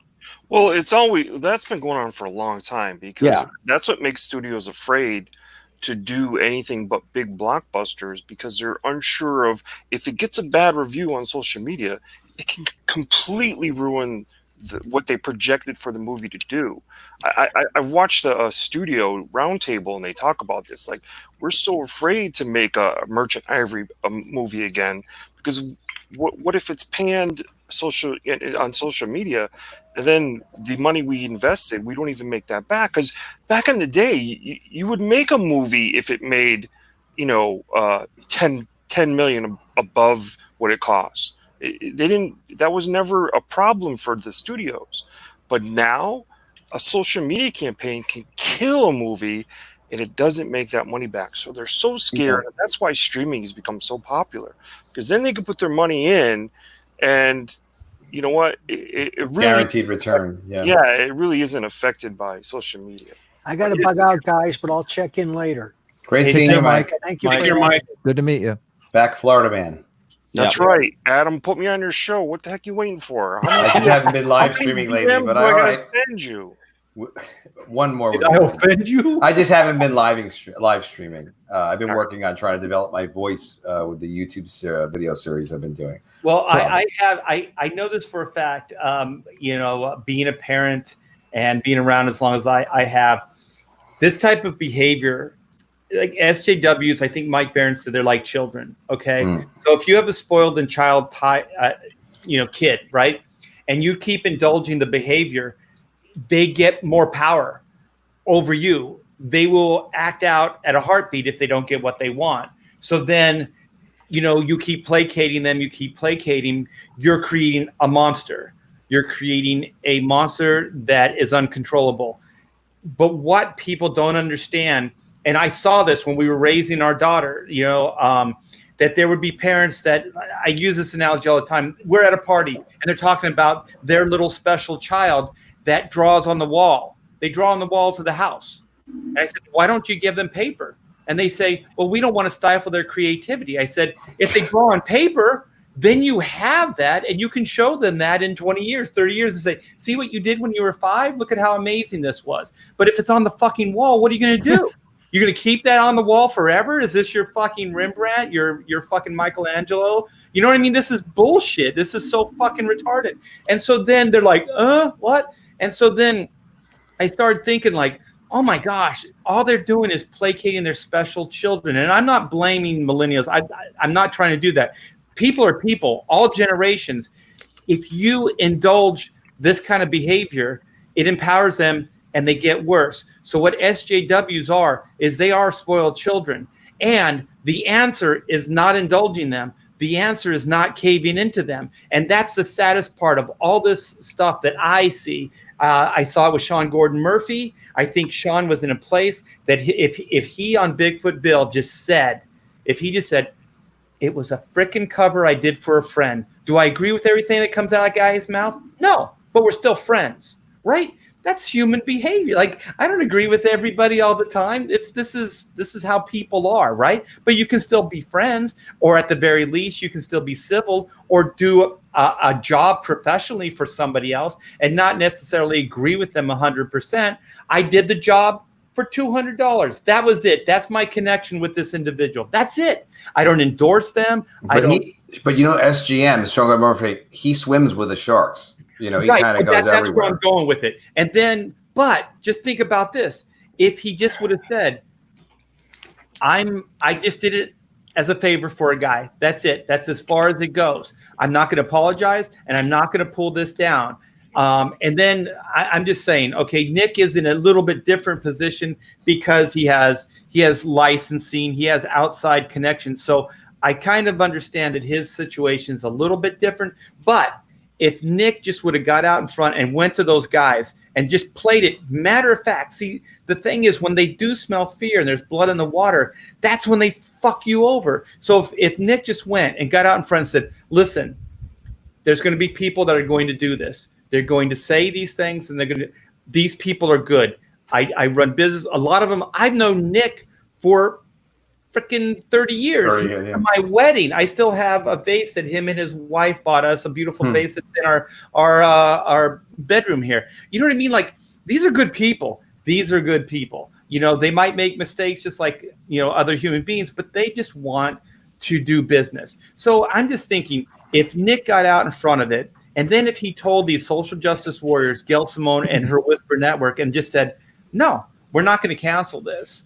I don't necessarily endorse Cecil, his behavior, whatever, but this makes good business sense. It makes good business sense to put out this cover and to do this. Do I agree with him and everything that comes out of his mouth? No. I do endorse Cecil, and I do agree with everything he says. He only says nice things about me, I think, so far. That's why. But otherwise, but I do. It's just, I don't, who knows the inner workings of the dynamic? Who knows what that house is built on exactly? He does have, or he's had those SJWs working for his company. So how do you do that? I mean, I was just marveling at it a few days ago, no pun intended, of how, because I'm also looking at articles at AdamPostBeats.com. So I'm looking at Comics Beat, which is very SJW, doesn't even acknowledge the existence of Comics Beat. And they have Dynamite articles on them. I'm looking at ICV2, which is another industry site. They have Dynamite articles. They call Dynamite one of the top 8 publishers. So, and he's on Bleeding Cool. They'll promote what he's doing, not just tell bad stories. So he's kind of everywhere with Dynamite, which is it's miraculous. To my understanding, he's a self-made man as well, which is I was publishing when Nick was just Dynamic Forces years before he started publishing, and I was always admired his sharpness with business and doing these signed editions authorized by Marvel somehow, as if they couldn't do them themselves. And he was just very, very good at just making money and doing business, as near as I can tell. He and I never met. But he's built what he's built, and somehow he's kind of known everywhere, and he's not, to as far as I understand, he's not owned by some Chinese company. Like Dark Horse has a huge Chinese investment. Valiant is owned by China. Disney has their relationship with China, which is enormous. And then there's time. AT&T owns DC, and then here's Nick, with his own company. I don't even know how he does it. So we can always talk about what licenses does he have? Like, what license did they get close to? He has. I know he has. James Bond, Green Hornet. James Bond, Green Hornet. He does own Vampirella. That they do own that one. Vampirella, the Shadow, the Phantom. So it seems obvious one of the licensors had a conversation with him. Like, it seems like the Whisper Network got to one of the licensors, and the licensors called him up and said, "Hey, what's going on here?" Well, especially if one of those writers had been working on one of the licensed properties, saying, "Hey." Well, I don't know how much they make off the licenses, but I mean, you can guesstimate that Cecil's campaign probably would have done $50K just based off of that Star Wars girl, Anna. She did $50K. It had to be a license that was worth more than $50K to him. It's just not even that. It's once you're being smeared all over movie industry publications, that's all of your licenses. Yeah, because even if it's not even profit. It's work in progress. Okay, that makes sense. Yeah, it's physical inventory too. It's like, all right, well, guess what? So they're not. So you're saying lawyers, there's always a clause to say, "Oh, now you're involved in a hate group." What's that? So you're theorizing that none of the licensors contacted him. He just saw the articles and said to himself, my licensors will see these articles. It's either just a matter of time. Or maybe somebody sent an email. He couldn't have seen the Screen Rant article until after he caved in. He could have heard about it, because that article wasn't written until after he caved in. Yeah, he could have heard. My thinking is that caving in probably created a lot more articles than it did than not caving in. Like, my question is, what is the strategy here? Like, I'm always a fan of stalling. Like, yeah. Well, why do you need to respond right now? Why do you say I'm thinking about this? You cannot do that. When you're if you're in your own business or you're an entrepreneur, you have to see problems before they happen. Hold on. Why? Who did he respond? Why does he have to come out and say, "I'm canceling this campaign"? Right. Because where's the internet cop that put the gun to his head and said, "Listen, you have to respond to this immediately"? I mean, we don't know what his correspondence was. We know what the mood looked like, and I don't know. Maybe someone. We're speculating here, but yeah, we have no idea. We have no idea. And said, "Listen, you have to respond to this immediately." Why couldn't he? Why couldn't he say, "Listen, I'm in the Bahamas with my wife and kids. Let me respond to this when I get back"? He may have, because the thing is like we said, he's got all these licenses and he's pushing into other places, television, movies. I understand that. Yeah. Right. But I'm saying is that he may have gotten some feelers from those things. Well, that's what I got to get out ahead of this thing now. Listen, people usually don't do things until they have to. Right. We as humans are notorious procrastinators. I don't want to do anything until I have to. So I'm just saying, like, if a licensor called him up and said, what's going on here, then obviously he's got some pressure to actually do something. Well, Adam, you know what Nick told me this morning? What did he say? So you talked to him. Art, tell us what happened. Why am I speculating here? Give us the dirt. Well, no. I can't say too much, but he did say, let's hold off and give this some time. So he is stalling. Thank God. Well, he's stalling with me anyway, but I don't know about anything else. Because you talked to him about the Green Hornet deal. I get you. Right. I think what this was cutting off the finger to save the hand. Maybe this. You don't know though. Well, none of us know anything. He gets gangrene from cutting off the finger. He's gonna lose his whole body. Well, yeah, that's the problem, man. If you don't cauterize the wound and take some antibiotics, you're gonna lose the whole hand anyway. You gotta, Adam, though, if there were an article that were to, like, he's probably read the Whisper Network article as well, and in there are film trade publication people, I think. They talked about other media. These people are Ivy leaguers. They scare the fuck out of me. Right. So when these people start getting maniacal on someone who's a big part of their business is intellectual property, that's enough to say, hey, wait a minute.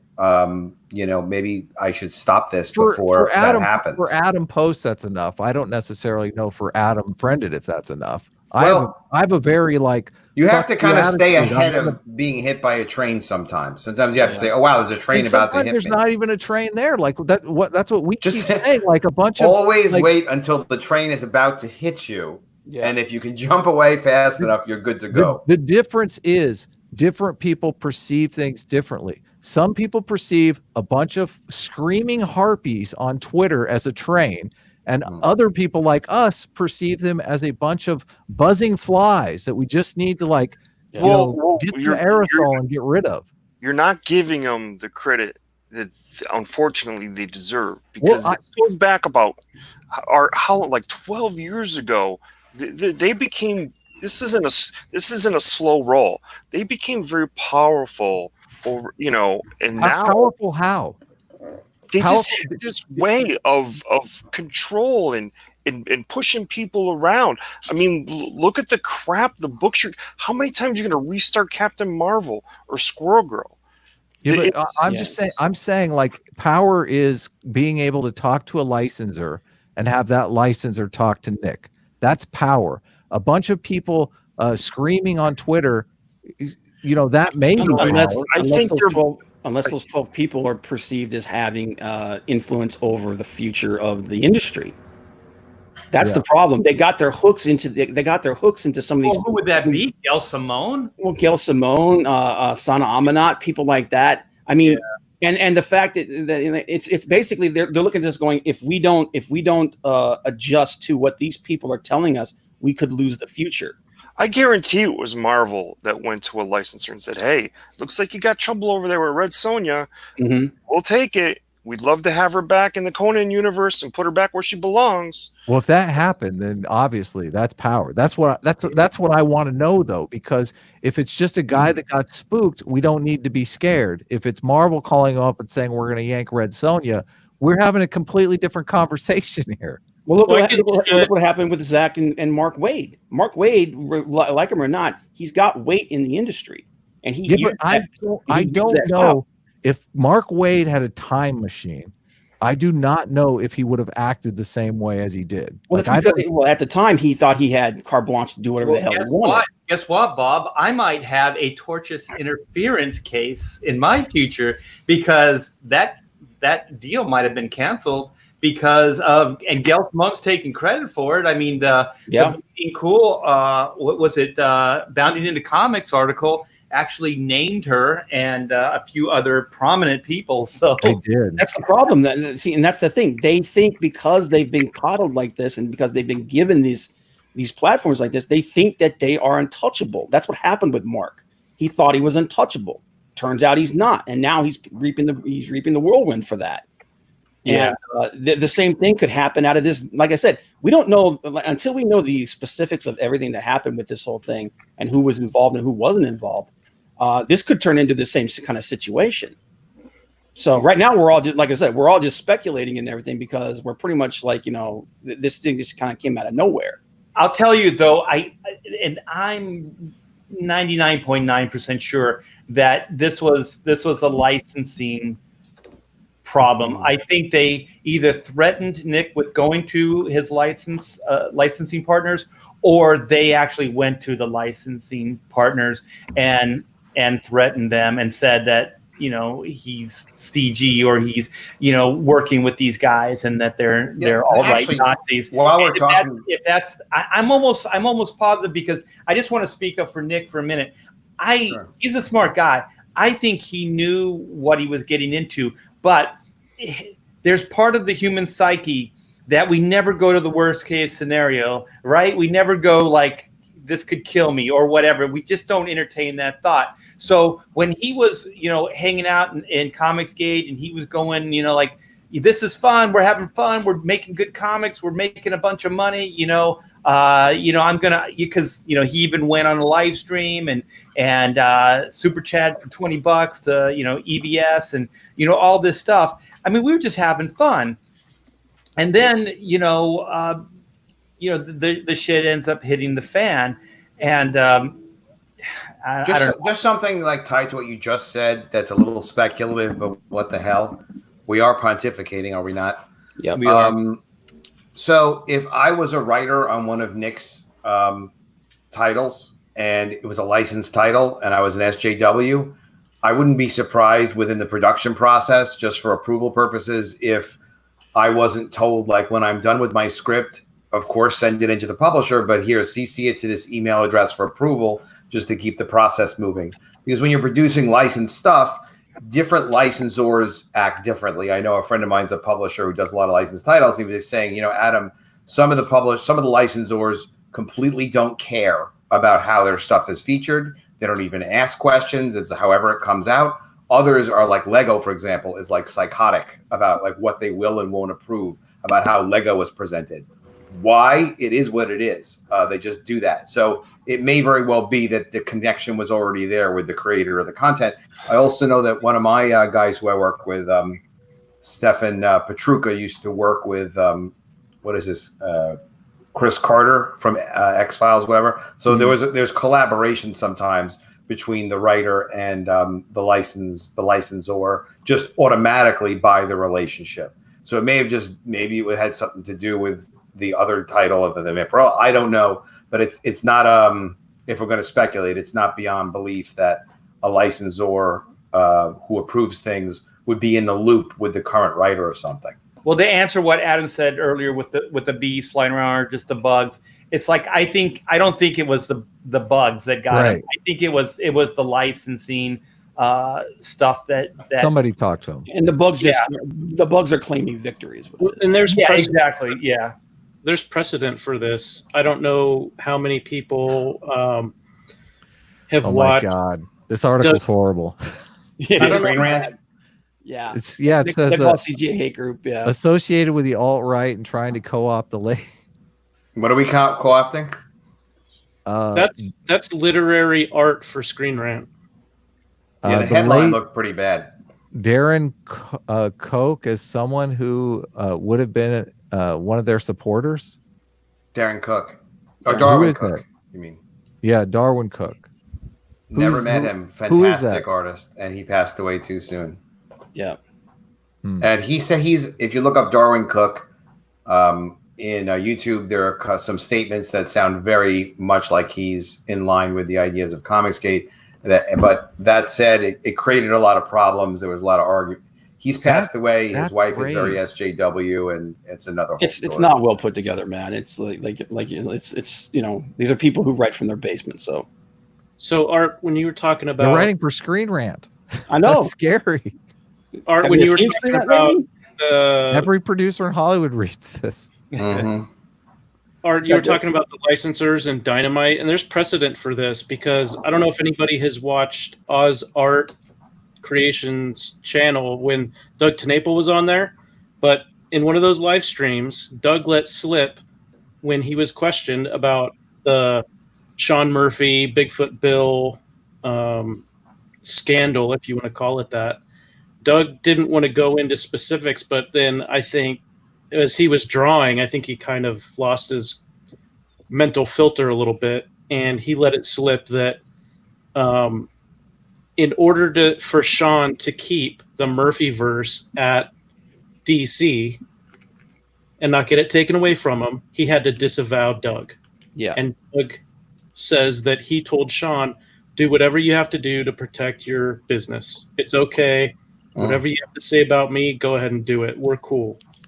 Oh, I nice. understand all this pressure. I do. But like the analogy I was talking about with indulged children, you keep it going. Where does it fucking end? Like these people are a plague. You'll have everybody acting out, working, just based on like Baron was saying, their feelings, and then making knee-jerk reactions. And just because somebody said something or somebody did something that they didn't like and it hurt their feelings, then they're going to cancel them. I'm telling you right now, this is fucking doom, man. They can't see it, but like we're the only ones that can, and it's absolutely ludicrous. And I'm telling you right now, just like with the spoiled little brat, the first 3-4 times that you try to curb their attitude, they're gonna double down, right? It's gonna be fucking hell, right? Because they're gonna amp it up. They're gonna break windows. They're gonna do whatever because they don't like being told no,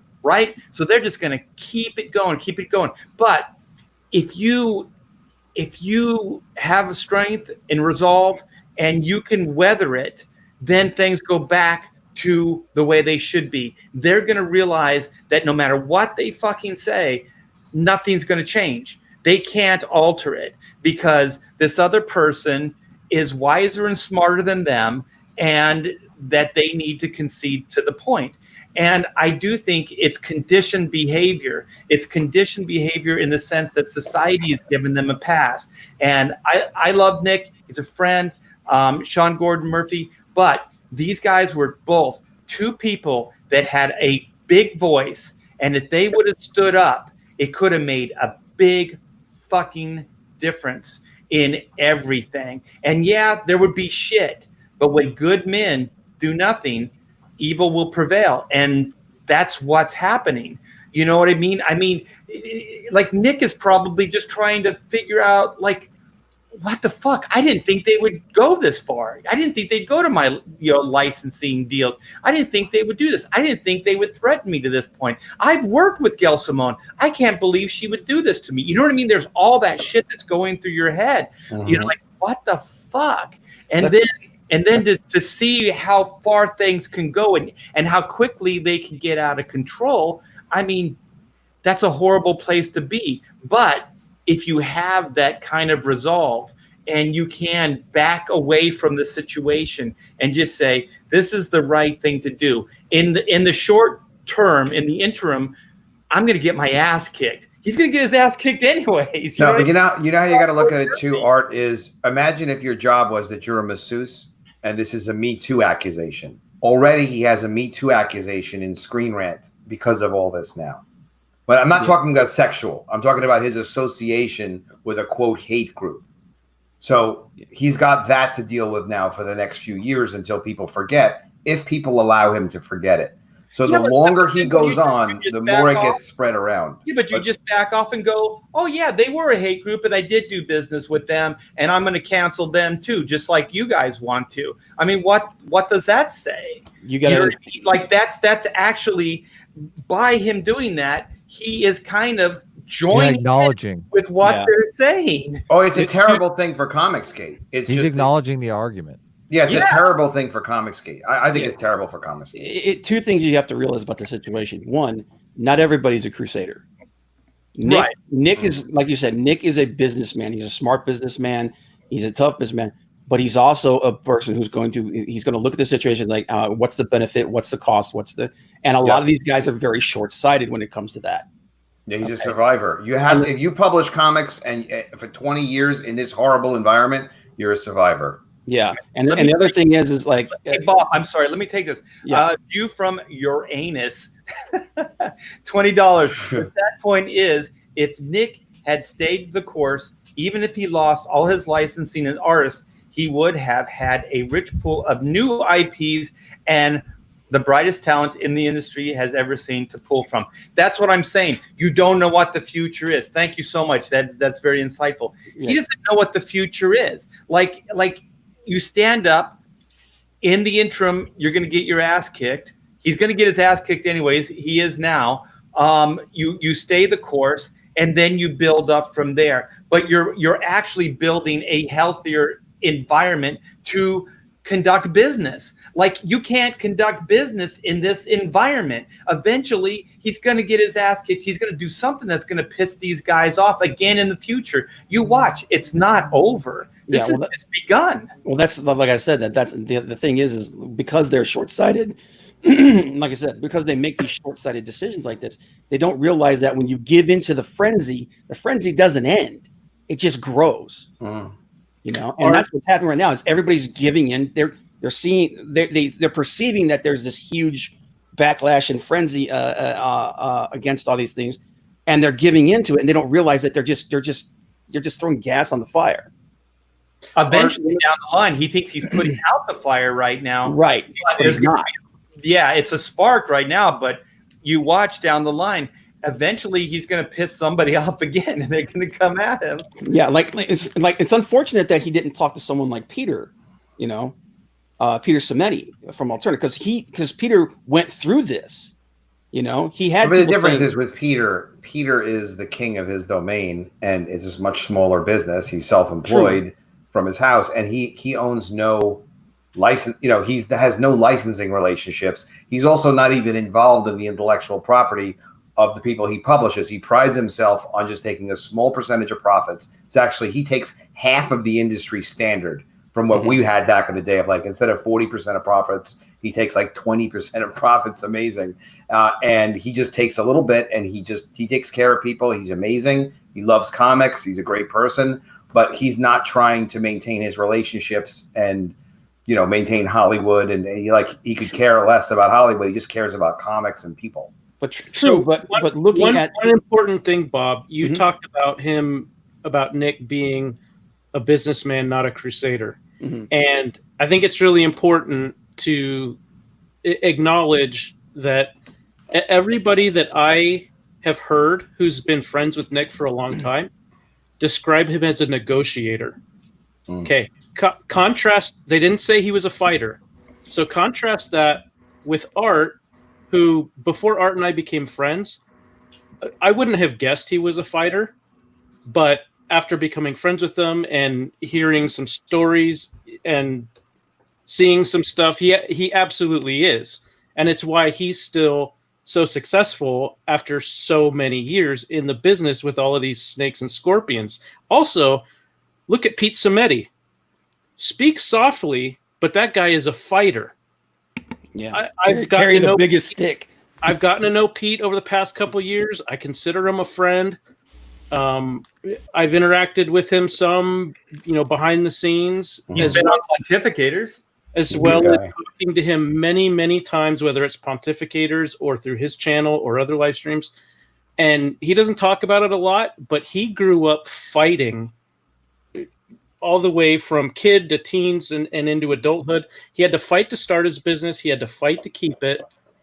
And he's come out stronger, harder, and more successful than he's ever been in his business. So I think what we have to acknowledge is that for anybody now in CG or out of CG, if you're not a fighter in the time that we're living in, you're going to have a really difficult time either starting your business or keeping it. Well, there's the saying that even people that are on the fence, which I was, I never thought of myself as right or left or anything, you know. But eventually everybody's going to have to get off the fence, and they're going to have to pick a side, because this culture isn't allowing you to sit on the fence. They come after anybody, and if there's a perceived weakness, then, you know, game on, right? They'll fuck you over. Let me get this. Michael Bancroft, thank you so much, Michael. Cool. $5. Anyone who attempts to cancel our Thibert has made a mortal enemy out of me. Yes, my drinking buddy, Michael Bancroft. Go sub his channel and back loose, and it's a great book. Yeah. Cheers, Michael Bancroft. Yeah, it's you know, it's just to use a movie analogy, it's kind of like in Karate Kid where he says if you walk in the middle of the line, you're like squished just like a grape. You know? Yeah. It's unfortunate that we live in times like that, but that's the reality we live in, especially currently right now. Like I said, I've always considered myself to be a left of center guy, but to these people, I'm a friggin' I'm every friggin' bad thing you can think of. Yeah, if you're not one of them, you're the enemy. Yeah, if you aren't completely to the friggin' to the left, if you aren't completely woke, you're the enemy. Yep. And that's literally the way they look at it. They don't look at like we look at people as people, you know. They don't see people. They see the enemy that needs to be destroyed. And humanity has no value to them. Yeah, and that's the thing. It's like you look at the little microcosm that's just happened here. They know all they know how to do is destroy. They don't know how to create. Yeah, that was the saddest thing I think I've ever heard you say, Adam Post. What's that? What you just say is that humanity has no meaning to them. I was like, it doesn't. Oh, no, it's just good to put it in perspective. It is what it is. Crazy, scary. No, it's very bad. It's tribalism at its worst. It's World War II bad. That's my. If you wanted to hear something scarier, that's my interpretation of what I've seen. Is this is the everything is literally everything is dehumanization. One layer on top of another, including all of their multiple unmanageable gender stuff, where it's like 92 genders. Like, of course, that's unmanageable. So it's going to all collapse down. Your freedom's being taken away. Your choices being removed. Your inability, their cancel culture is a thing that you do as with a communist overthrow. It's what they did with the Red Guard in China, where they just overthrew everything. They destroyed all the statues. It's all like just boilerplate. It's not even unique stuff. Anybody can look up Red Guard and China, Google that. I only found out about a couple of years ago, and I was like, geez, this is bad. It's terrifying stuff, man. And that's the thing. It's a continuous escalation. That's why right now a lot of people in Hollywood are freaking out because they're being targeted. Now they're coming out as like, you can never be. Well, that's what happens apparently at the end of their cycles. Like they wipe out some of themselves, and then all of them wound up being wiped out by the power strike. It's all bad stuff. But the thing of it is we all know Hollywood is woke.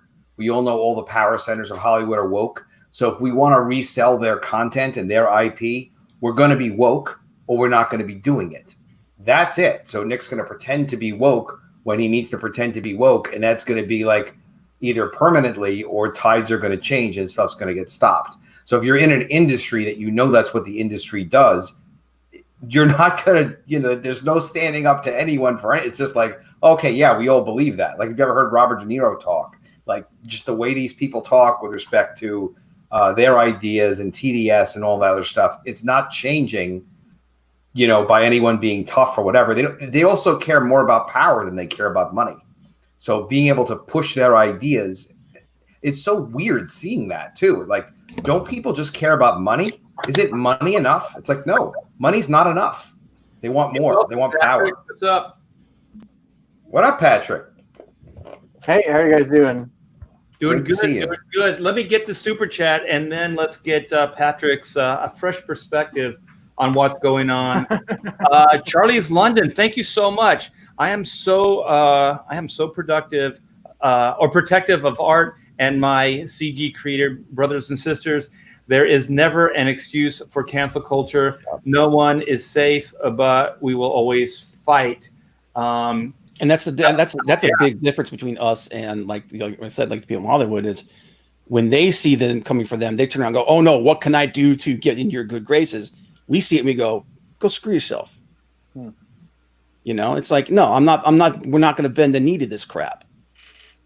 Yeah, because we see it as the eventual doom, not just doom of what we love as form of comics, but also humanity, like what they want and what their business model for life is impending doom, all freedoms, everything. And eventually, and we've seen it, they will even turn on themselves. They'll eat each other. So without like any kind of real rules and ways to live our lives by, like that the majority of sane people agree with, then you have complete and utter anarchy, and it gives them all the power because arbitrarily, based on their feelings, they can decide what stays and what doesn't, just based on complete and utter emotion. And you can't have a society, you can't have laws and rules and morality based on the whim of a feeling. You can't do that. So anyways, Patrick, have you been listening? No, I just walked in the door and I saw your invite, so I'm kind of just jumping in. I'm sure anything I will say, you guys have already said 100 times. But like what I will say is, fuck Nick. I mean, and I mean it in a nice way, but because I know he's in a tough spot, but all he's doing is kicking the can down the road for his company right now. Like, there's no way for him to sustain right now because he can't appease the SJWs because there's no pleasing them. He's bent the knee, so now he's going to continue to bend the knee on all these covers that were planned to happen. Like these covers aren't going to happen or they won't happen. And then SJWs don't buy comic books. They like getting involved in comic books. They like being editors and art directors. There's so many times that I've worked with like idiot editors that are like 10 years younger than me, that are like trust fund kids. They have no idea about anything about comic books, but they're all limp-wristed and they're all like SJW programmed. And that's who's running like the industry right now. And some of these people that were like threatening to leave Dynamite just makes me laugh. It's like it was such bullshit. It was like I hope Nick fires all those people that were threatening to leave because those are not good employees to have. Yeah, I've been like, okay, well, you won't be missed. Yeah, well, there's one girl like particular, and I'm sure Art and Adam like saw me posting about her, but her name's like Erica, and she works at the Joe Kubert School of Cartoon and Graphic Design. And she was putting up this big stink about Cecil and Dynamite doing a CG book, but she's so dumb she doesn't even realize that the Joe Kubert put 3 ads in 3 issues of Johnny Phantasm. Which is a CG book. It's like she's just completely a moron, Right. I mean, I've already wrote to some of my friends at the Joe Kubert School and asked about her, and she's not a very popular person. Like, she's super SJW, and she freaks out a lot of the normal people there. I think her name. What's that? Was she pretty? It's irrelevant. Well, I like pretty girls. Her insides are ugly. I think her name's like Erica Schultz or some shit like that. But yeah, it's just been a big mess. Like that super long stream last night, and then sleeping on it and thinking about it today. And I'm really just annoyed that Nick bent the knee because he did the same thing that Sean Gordon Murphy did. And you brought up a very good point. Like Peter Simeti is like a man's man. Yep. He's completely stood up to these people over and over again. I think it would have been very easy for Nick to do the same thing. I think he would have got a little bit of slack. Yeah, you know what? He might have lost Vampirella. He might have lost Red Sonja. But I mean, he would have gained more clientele, I think, in the long run if he would have stuck to his guns. Yeah, and a lot of those licenses, the reason why there's so much buzz around them is because of like CG doing book covers and stuff for them. Yeah, well, I mean, and they cost money too. I mean, it's like he doesn't get those for free. I feel like he folded a little too quickly. I think I would have liked to see him have a little more balls. Now, I never met the guy. Like I hear good things about him. But I think it's a shame that he just folded so quickly, and it's just, and now I feel bad for Dynamite because now they're in a lose situation. Yeah, they appease people that don't buy comic books, and they pissed off the people that do buy comic books. So what is he gonna do now?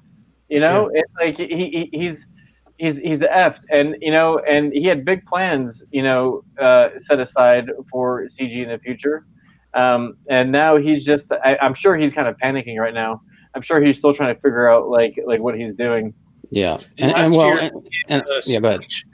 Last year he gave a speech at, I believe it was Comics Pro, if I remember correctly, which is essentially a convention for retailers. Yeah. And he spoke out against cancel culture, and he got a little bit of static, but that was about it. I think when we saw Cecil's comic on the heels of Nick super chatting in various live streams, $100 here, $100 there, and some of these whisper. I saw one that was $10. I guess I missed. He did $100 super chats in some places. Yeah. When when Miss Fury hit 80,000, he did a $100 super chat on Ethan's show, but it was also, I think it was the second stream that Shane Davis was there, so it was a lot, and There's certainly nothing wrong with him doing that, of course. No, but it does stand out as a little bit like ostentatious and like, okay, you're going to really make people mad now.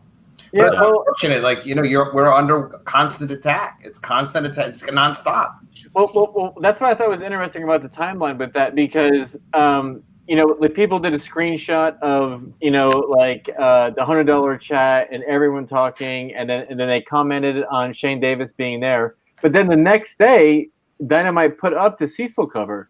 So yeah. I thought Nick was like putting his middle finger up at these people, and I was like, that's awesome. I was like, he's not backing down at all. He's going hard. And then I guess they went too hard, and he couldn't swing it. Yeah, I think you're right. I think it was also just a culmination of all the different campaigns, because it didn't go away. There was Ethan, then mine, and then so on and so on. And they just kept building and building and building.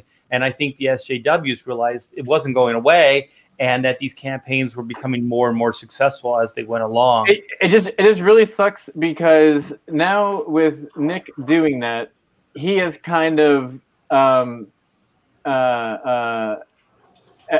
he's kind of said, but by not saying that, yes, CG is a hate group and we're not going to work with them. He's kind of opened that door now where people can be like, see, Dynamite wouldn't even work with them because they're a hate group, And that's what we were talking about earlier. Yeah, it actually is kind of an endorsement for the SJW point. And now they're going to go to Indiegogo, and they're going to be like, see, Dynamite wouldn't work with them because they're a hate group. Like, do you want to work with these people? Right. And by the way, of course, Vampirella is already kind of an exploitive, sexy-ish character, and not in a negative way exploitive, but you know what I mean? Like, her sexiness is a big part of her as a character. They probably were after him. What do you think it took for him to not be attacked for publishing Vampirella in the first place? Because it's like they tried to redesign the costume. They've tried to appease some of the more SJW types with the redesign of the costume. Well, look what happened. They got Christopher Priest to come on and write it, and they still went after him. Yeah. Art, what's going on with the Black and White Green Hornet book? Well, it's, as Nick said, he's like, let's wait. Yeah, it's a timeout, and we'll see how things go. Kind of just weathering the storm. But I'm thinking at this point, it would just be, unless things change completely, I'm not going to do it. I'm not going to do it. Can we doesn't make any sense, because that's where I was going to go with it, and I'm glad you mentioned it, Peter. Is like we just have to. What's becoming more and more apparent is that we're going to have to just keep building this ourselves. Like, it's going to have to stay condensed for now. We realize now. At first, I was thinking, when Dynamite approached EVS and then myself and so on, I was thinking like, okay, this is hopeful. There's a big publishing company that wants to do business with us, so they're acknowledging that we are good people and that we can make them money. It just makes good business sense. So I was thinking this as a good way of moving forward, tearing down the walls and saying, hey, these guys acknowledge that we're good people. But it's becoming more and more apparent that we have to stay ancillary. We have to stay within ourselves, because any business we do outside of this Comicsgate group is just going to end disastrous, and mostly for the people that we partner with. I'm kind of scared for Charlie with Charlie's London. I don't want people going after her and the Charlie Chaplin family. Pulling the same things that they pull. Like do you want to associate with a hate group? Like, these people are hate groups, and someone, like living over in the UK might not have all the info that they need on the subject matter. They might show them a couple clips. You know what I'm saying? One good thing is I think she has a relationship that predates, this project. So they know her, they know who she is. So she can speak for her own credibility. If they want to go that far, but as soon as they Google search Comicsgate You know, that's what usually happens. It becomes automatic, and they go, well, if Google says it, you know, then that's what it is. Yeah. And they just sign off on it. Yeah. Well, I mean, like someone in the chat is saying, "Shut up!" Like, don't give them ideas. Like, they're thinking about this. Like, I promise that. Like, I'm not like you're not originating it. Yeah. They're in their little secret chats already talking about this. You know, every day, and we've seen evidence of this not only in the Whisper Network Women in Comics that was exposed on Bleeding Fool, but there are many Whisper networks in the industry, both mainstream and indie, and trying to think of a concise way to say this. We know that Whisper networks also talk to each other. So you have a group like Women in Comics with 443 members. They're talking, sure, absolutely. But then you've got these other groups that have who knows how many members, and they're trading information, and they coordinate so that when Dynamite or Nick specifically gets attacked for super chatting people, I saw all over social media him get attacked all at the same time by a select group of people who just so happened to all be part of the SJW crew.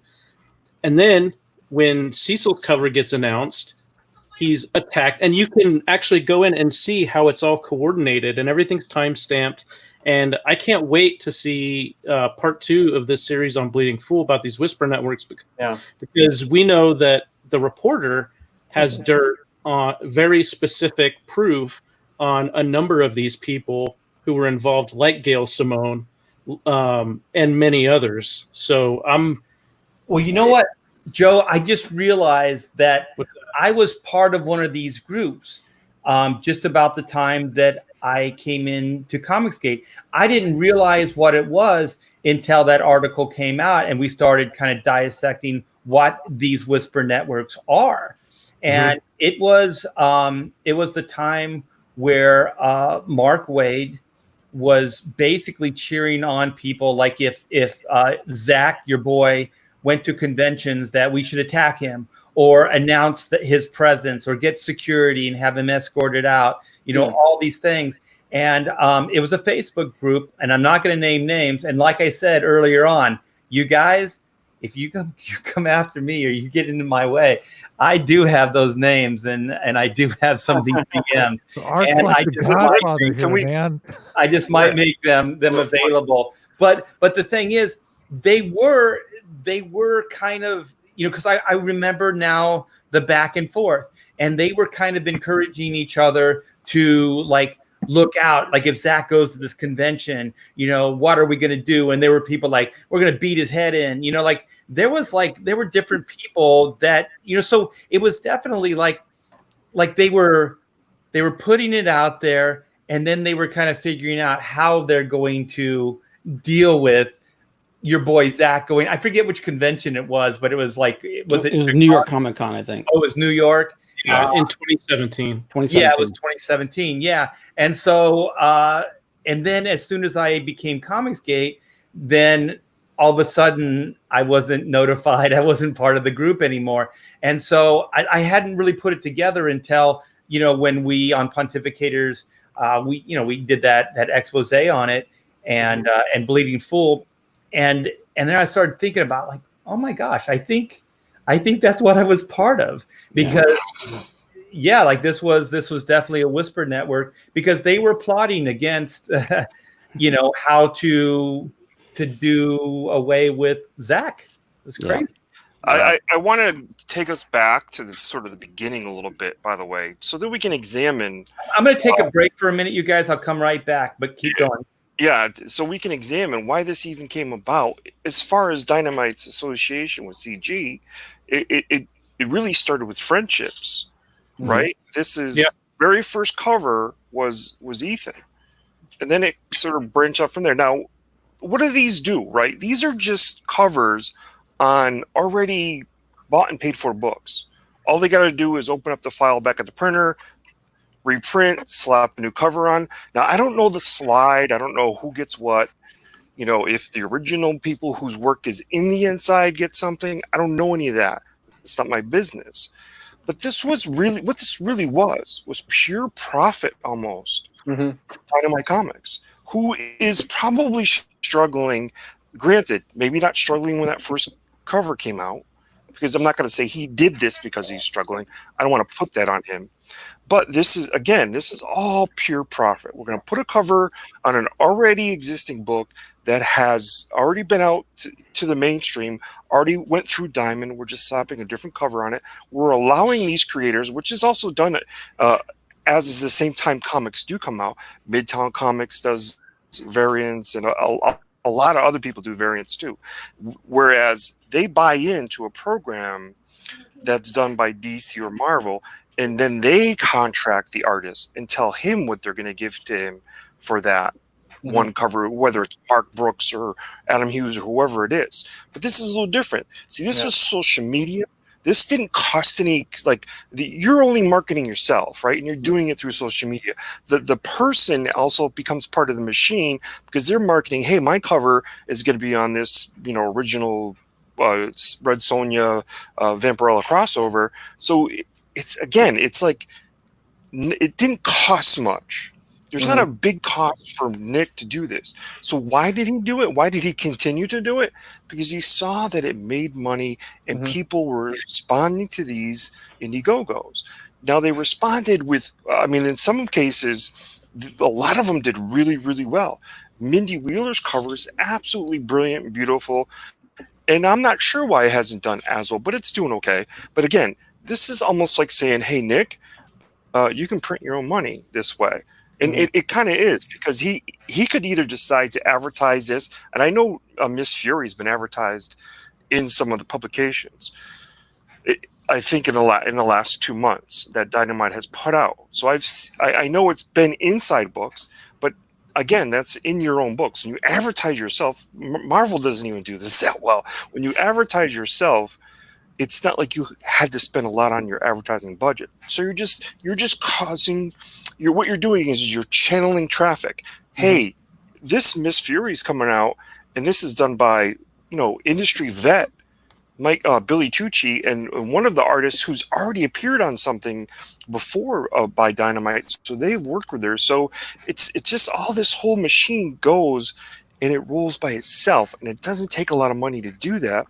So this became a great thing. I can see why he thought, oh, I'm going to do it again and more, and it basically, reached out. However, our conversation started with Cecil.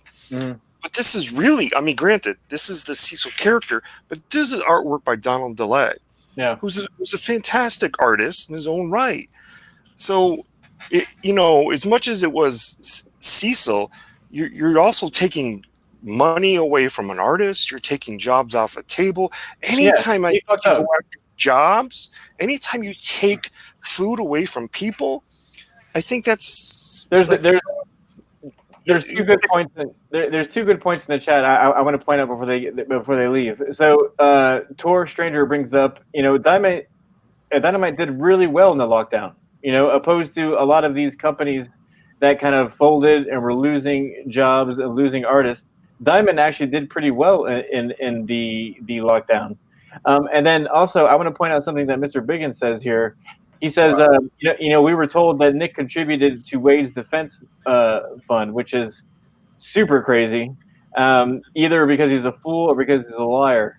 But then he also contributed money to bailing some of these people out for the BLM protests as well. So, that's why I'm kind of just like, F Nick, he's trying to play both sides here. And he screwed himself because now both sides are going to be angry with him, and now he's not going to sell any books. Well, that's what we're saying. Like society and the way the world works right now, you can't fence it. You can't like if we just take it like that Nick had no big conspiracy in mind. He's just supporting this friend and this friend and this friend. Like he had no clear overall view what this was doing. Like if I support Black Lives Matter, maybe it's shitting on this point over here. Or if I support Mark Waid, then what is that doing to Comicsgate? You know what I mean? Like if we just go, well, he didn't really he was just supporting friends. He didn't see any problem with it, just the same way his publishing model is. It's like, I'm going to hire SJWs, I'm going to hire Comicsgate people, I'm going to hire everything in between. You know what I mean? Because I don't show any favoritism. I support all these people, equally. Well, In essence, let me just finish the point. In essence, like, it almost is like a better business model. Like he just supports, all of his friends and things, but in a very simplistic way. We obviously know the world doesn't work that way. But when people were doing these covers for Dynamite, when CG people were doing these covers for Dynamite, or when you're gearing up to do Black and White and Green Hornet, you weren't like, I'm not going to work with you if this SJW is working here. Like, we're fine working with other people. Right. Like my editor for Johnny Phantasm, he's a super hardcore Democrat. You know what I'm saying? Like, he doesn't like Trump. Not that it's irrelevant, but it kind of gives you perspective. But I mean, he and I get along well. It's like we understand that politics are different than making escapism. Like, we bond over escapism. No one in CG had any problem with working with Dynamite, even though there was SJW people there. It's like, whatever. Right. They have a problem working with us because they're idiots. Well, that's the problem with cancel culture. And that's why we have to kind of say our piece and continue and fight the good fight, because they don't understand these things, and they'll just keep going and going and going until they eventually destroy everything, because I don't see any end in sight. And I only see impending doom on not just the comics or our entertainment, but on just society and morality overall. Therapy brings up a good point. He says that SJWs are Marxist, not liberal. That's a good point. Yeah, and here's the thing: the difference between them is we want to build something, they just want to wreck it. Mm-hmm. That's really what it comes down to, because they look at it and they say, this is a problem and it needs to be destroyed, torn down, and turned into something else. They don't know what to turn it into because they don't know how to build anything. But that's not their job. Their job is to destroy. Their job is to point out the problem and wreck it. Like jackhammers. Yeah. Jackhammer's not going to build a new society, but it will Because destroy the street. a lot of these young editors, they're like trust fund kids. They don't have to worry about jobs. All of them have money. Their parents pay for them. Pay for their cars. They don't care about making money. They don't care about making profit for their companies, obviously, so it's just funny that, like, gradually, and I've seen it happen over the past 10 years, that they've all gotten positioned in IDW and Marvel and DC. They're all in these certain, like, key role areas where they're in perfect spots to just destroy the companies, because they don't care about profits. No, they care about their agenda. Yeah. So Inquisitor B312, $5. Thank you so much. There is also the fact that they were selling books for $25 instead of the regular $3.99. If we divide it by regular price, we sold much more. Mm-hmm. Yeah, indeed. But yeah, it's a shit show. just to kind of wrap the whole thing up, man. Yeah, and one of the things that with Nick, unfortunately, I think he was feeling pressure from his peers in the mainstream. He was feeling pressure from some of the creators that were working for Dynamite. I know for a fact that there were, as many people in the chat have commented on, and I've also seen it as well, writers, artists, colorists. I think there was even a letterer in there. All were talking about not working for Dynamite again, or not getting their contracts renewed, walking away, blah, blah, blah. So he's looking at that kind of pressure. Then if we're correct in our pontificating that his licensors, whether it was one or multiple, could have been approached and pressured. So he's feeling pressure from all these different areas. And so as a business owner, I get that. However, you gotta be strategic. And, some people know, not everyone knows, I've been building a publishing company behind the scenes, and I've done it all with the express intent of not getting intimidated or run off by anybody. no matter what their name is or how long they've been in the industry. And I've known from the beginning of my planning that this would be a quote unquote CG business. I'm happy with that. I'm proud of that. I've got no problems with anybody who wants to try to say, oh, well, you're just one of those, blah, blah, blah, blah. Well, yeah, I am. And I've got, no problem with anybody else saying that they are too. But that's all part of a business strategy that I've developed. I think what happened with Nick is that he was feeling all this pressure from all these different directions. And my guess would be that rather than sitting down to strategize, he probably reacted more on an emotional level. And the irony here is that he's now being told by the SJWs in the mainstream industry, you didn't do enough. Right. Yeah. We want more blood. We're going to squeeze more from you. So he's getting, so he's feeling that. He's got the artists and the writers and all that who now know they can exert control over him and control his business decisions through instilling fear in him. Mm-hmm. And he's now going to feel the pressure from all the customers who are walking away from him and his company saying, I'm not buying Dynamite ever again. So what has he gained? Nothing. Yeah. And then like I said at the beginning, that's what happens. When you give into the frenzy doesn't die down. It just builds. Once they get a taste, it's like that's how cancel culture works. It's never enough. Mm-hmm. You can never go far enough. Well, Adam Friended, I have to ask you, haven't talked in a while. What do you think Nick Barucci should have done? Let's just say you're Nick Barucci. So one of the things we do on Pontificators is we also try to problem solve. Yeah, I would have stalled as much as I could to try to siphon the energy out of the haters. But like I said, obviously you know more than me, Art. I don't know. Not really. I don't know what kind of gun he had to his head here. Sooner or later, somebody is going to have to stand up and put a line in the sand and say, I'm giving business opportunities to everyone equally. And I do think he's done us a grave disservice by giving in and kind of signing off on the narrative that we're this hate group that goes after marginalized people as a regular course of harassment. That was terrible.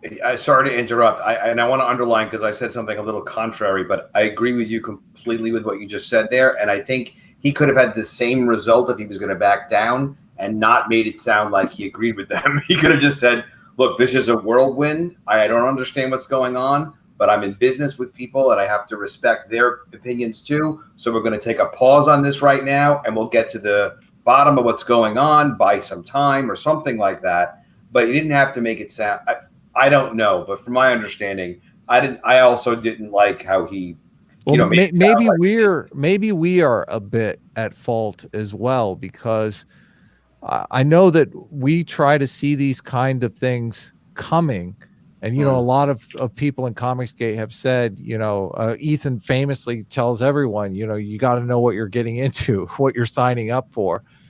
And I mean, we've even chided Doug a bit for not realizing that, Sean Gordon Murphy doing a cover. Doug is 10 times more vocal about the anti-LGBT stuff than anybody currently in Comicsgate. So there's an easy. I don't think anybody in CG is even vocal about that at all. Exactly. That's what I'm saying. Okay. Yeah. No, thanks for clarifying, Adam. Yeah. Because I know we don't have anyone. Who you are. We don't have anyone in Comicsgate that's vocally anti-LGBT. Sure. Doug is vocally anti-LGBT. He's against gay marriage, and he talks about it all the time on his own channel. I can't.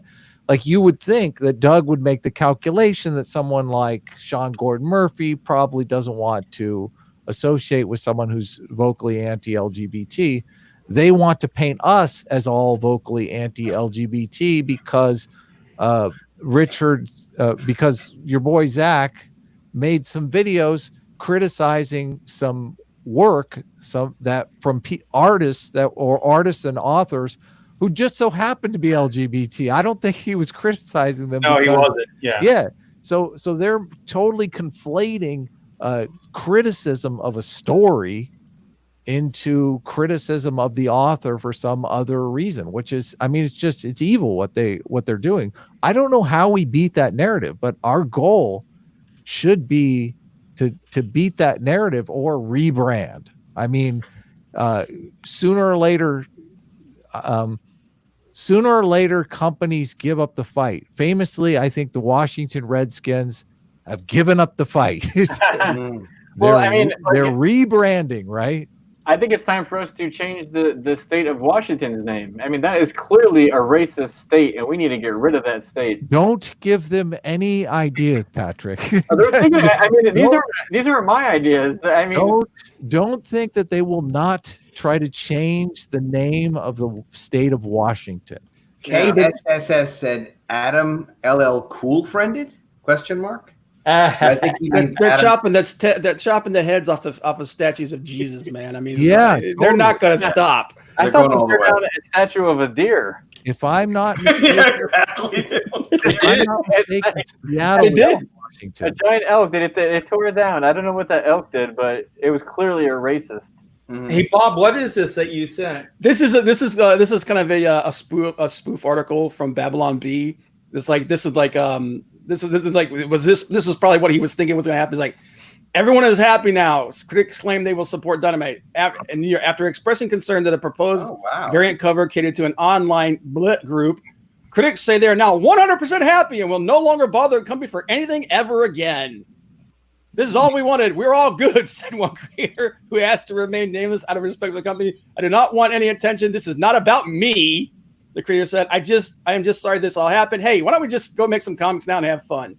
I like that. So it's like, I don't know if that's what he thought was going to happen, but that's great. Yeah, that's not what's going to happen. Yeah, it's interesting. And so I'm just going to say this is what I would have liked to see. This is, and I would like to see this with Sean Gordon Murphy too, because I do think Sean Gordon Murphy. Never heard of him. Never. He's dead to me. Oh, you mean that big fat hipster pussy? Well, okay, just like my spoiled child analogy, I do believe like human behavior is human behavior, and if you condition people in a certain way, that's how they're going to act. So if you indulge spoiled behavior, and these people that act out, then they're going to keep going. And then when you eventually say no to them, they're going to double down and it's going to get worse. But if you stay the course, eventually your strength and your resolve, and also just that you are more on the side of right. I'm not going to say you're on the right side of history, but you are more like what the normal logical-minded world used to agree to until shit hit the fan, that you can come back to that eventually. But it's probably going to get worse before it gets better. But if we're ever going to get to normalizing things, where Nick Barucci couldn't hire this guy, that guy, or the other guy. Even Marvel. I mean, in the day, no one asked for a freaking resume. They didn't say who you vote for, what religion are you, what sex are you, what creed are you. They didn't ask any of these things. They just said, are you good? They looked at the work and said, I think we can make some money doing this. And it was all merit-based. It was all merit-based, and if you could make a deadline. And that's all the criteria should be. Everybody's going to disagree on life. It just is going to happen. But there has to be a certain amount of wiggle room and respect given to somebody who has a different point of view than yourself. You can't go about canceling these guys, because I'll tell you, you assholes, they're eventually going to come after you, and you're going to be on the shitty end of the stick, and you're not going to fucking like it, because what goes around comes around. And you think those guys are your friends? You think they got your back? They'll bury you in a heartbeat, just like they do everybody else. They show nobody any respect, because it's not merit-based. It's all based on feelings, and that's about me. Yeah, and me, and how I feel about the situation at the moment in time. This doesn't benefit Dynamite. It doesn't benefit creators. It doesn't benefit benefit the comics industry. It doesn't benefit mankind. It is the most asinine, backwards idea and philosophy I've ever heard in my lifetime. I'm still in this level of disbelief that I can't believe it's even fucking happening. Like, how the fuck did we get here, man? When did the world flip over and become like upside down? This is absolutely insane. After Trump, man, the shit hit the fan, man. Strong people make good times. Good times breed weak people. Weak people bring bad times. Hey, Art, I just sent you a picture on Twitter. Okay. It's a diagram of 4 action figures. Oh, okay. I'm not sure how to share this. Oh, just grab it to your desktop and then just open it up or something. Or I guess I could share it if you wanted. Yeah, why don't you share it? Because I'm not sure how to go about this, and I don't want to dox anything or hit the wrong freaking tab. I got a billion tabs open too, by the way. Yeah, it's unfortunate that, like I said, I always use Peter Cimenti as the model for this because he proved that they don't have staying power. They're loud, they're vicious, and in the short term they're destructive. But in the long term, they've got no staying power. So if you weather it, you come out the other side of it, and you'll be fine. I agree. I completely agree. So what is this, Patrick? So these are 4 He-Man action figures that Mattel is going to be possibly making. The Keldor one is actually designed and created by Dan Fraga. So we all need to go and vote for this one to get this one made. Oh, cool. Yeah, so the Keldor is actually Skeletor before he turns into Skeletor. Yeah. Is it based on the comic book that he did? No, it's based off the design's based off the comic book he did. He designed this. Yeah, I mean, like this whole costume he designed. So I know, but it looks similar to the one that he did in the comic book as well. No. Yeah. Oh no, it's exactly it. So we all need to go and vote for this so we can get this one made officially. Hell yeah! I don't know, man. That Man at Arms is pretty dope. I know. I like the negative Man at Arms too, but we got to support CG and Dan Fraga. Very good. Yeah. So I guess moving forward is Comicsgate has learned a valuable lesson at this point that I think we're going to have to stay within the community, sadly, and we're not going to be able to play in other people's sandbox because they're just not going to allow it, period. We keep trying. We keep trying like, hey, let's just normalize the world again and just play nice with everybody. But they're just making it too hard. And then other people, there's collateral damage, like Nick Barucci and stuff like that. And, I don't want to see anything happen or bad happen to that guy. But the thing is, moving forward, I believe this might be better for us because I know, Patrick, you've mentioned like that you have connections with toy manufacturers and stuff. I know you're making a toy. And so I know that Adam Post does a ton of stuff behind the scenes. Works, and tries to find different publisher or printers, different ways of manufacturing, different people we can partner with, shipping, all this other stuff. So what is happening is we are expanding. And what I would hope, as far as this, my hope and to project us forward, is that we can start funding not just comics, but Hollywood will start funding short movies, short cartoons. I know Adam Friended has a ton of connections like that. Ascension Cinema is great too. Dan's got tons of them too. Yeah, and so, but I mean that we just need to, kind of see who wants to be part of it too. You know what I mean? Because we don't want to like partner with somebody that potentially is. I mean, what's going to happen eventually is we're going to get bigger and bigger. And just how we just got Shane Davis and Kenneth. We're going to start absorbing more people, and then pretty soon we're just going to be the industry, and then they're going to be the outsiders. Well, we need to continue to present a stable platform. It's like, listen, we don't subscribe to cancel culture. We're always willing to work with people as long as they're respectful and decent, and as long as you've got the chops. Like if those things, and it's a very simple equation. You know, we don't subscribe to this kind of stuff. We don't push this kind of thing. We're just trying to make we're trying to make the best products we possibly can with the best people we possibly can. And if you don't agree with us, that's fine. As long as you're a decent person, we'll work with you. Yeah, and don't try to hurt us. Yeah, and don't try to stab. And if you stab us in the back, here comes the wrath of God. Yeah, and so I like this start your own crowdfunding site. That and might be I think that's what's going to eventually happen. Yeah. I think we're going to start funding movies. It'll start with shorts like movies, cartoons, toys, video games, like all kinds of cool stuff, because we all do have connections this way, and hopefully some people will want to partner, but if not, we can use their brains. We can get information from them, and we can do it ourselves. There's going to be a lot of stumbling around like there is now, because we don't, it's going to be trial and error, but we can do it. And with all the people like are in the chat right now, all the Comicsgate supporters, we can effing do it, man. There's no reason we can't. And it's going to scare the shit out of them, because we're not talking negative. We're not what they say we are. And eventually the truth will get out.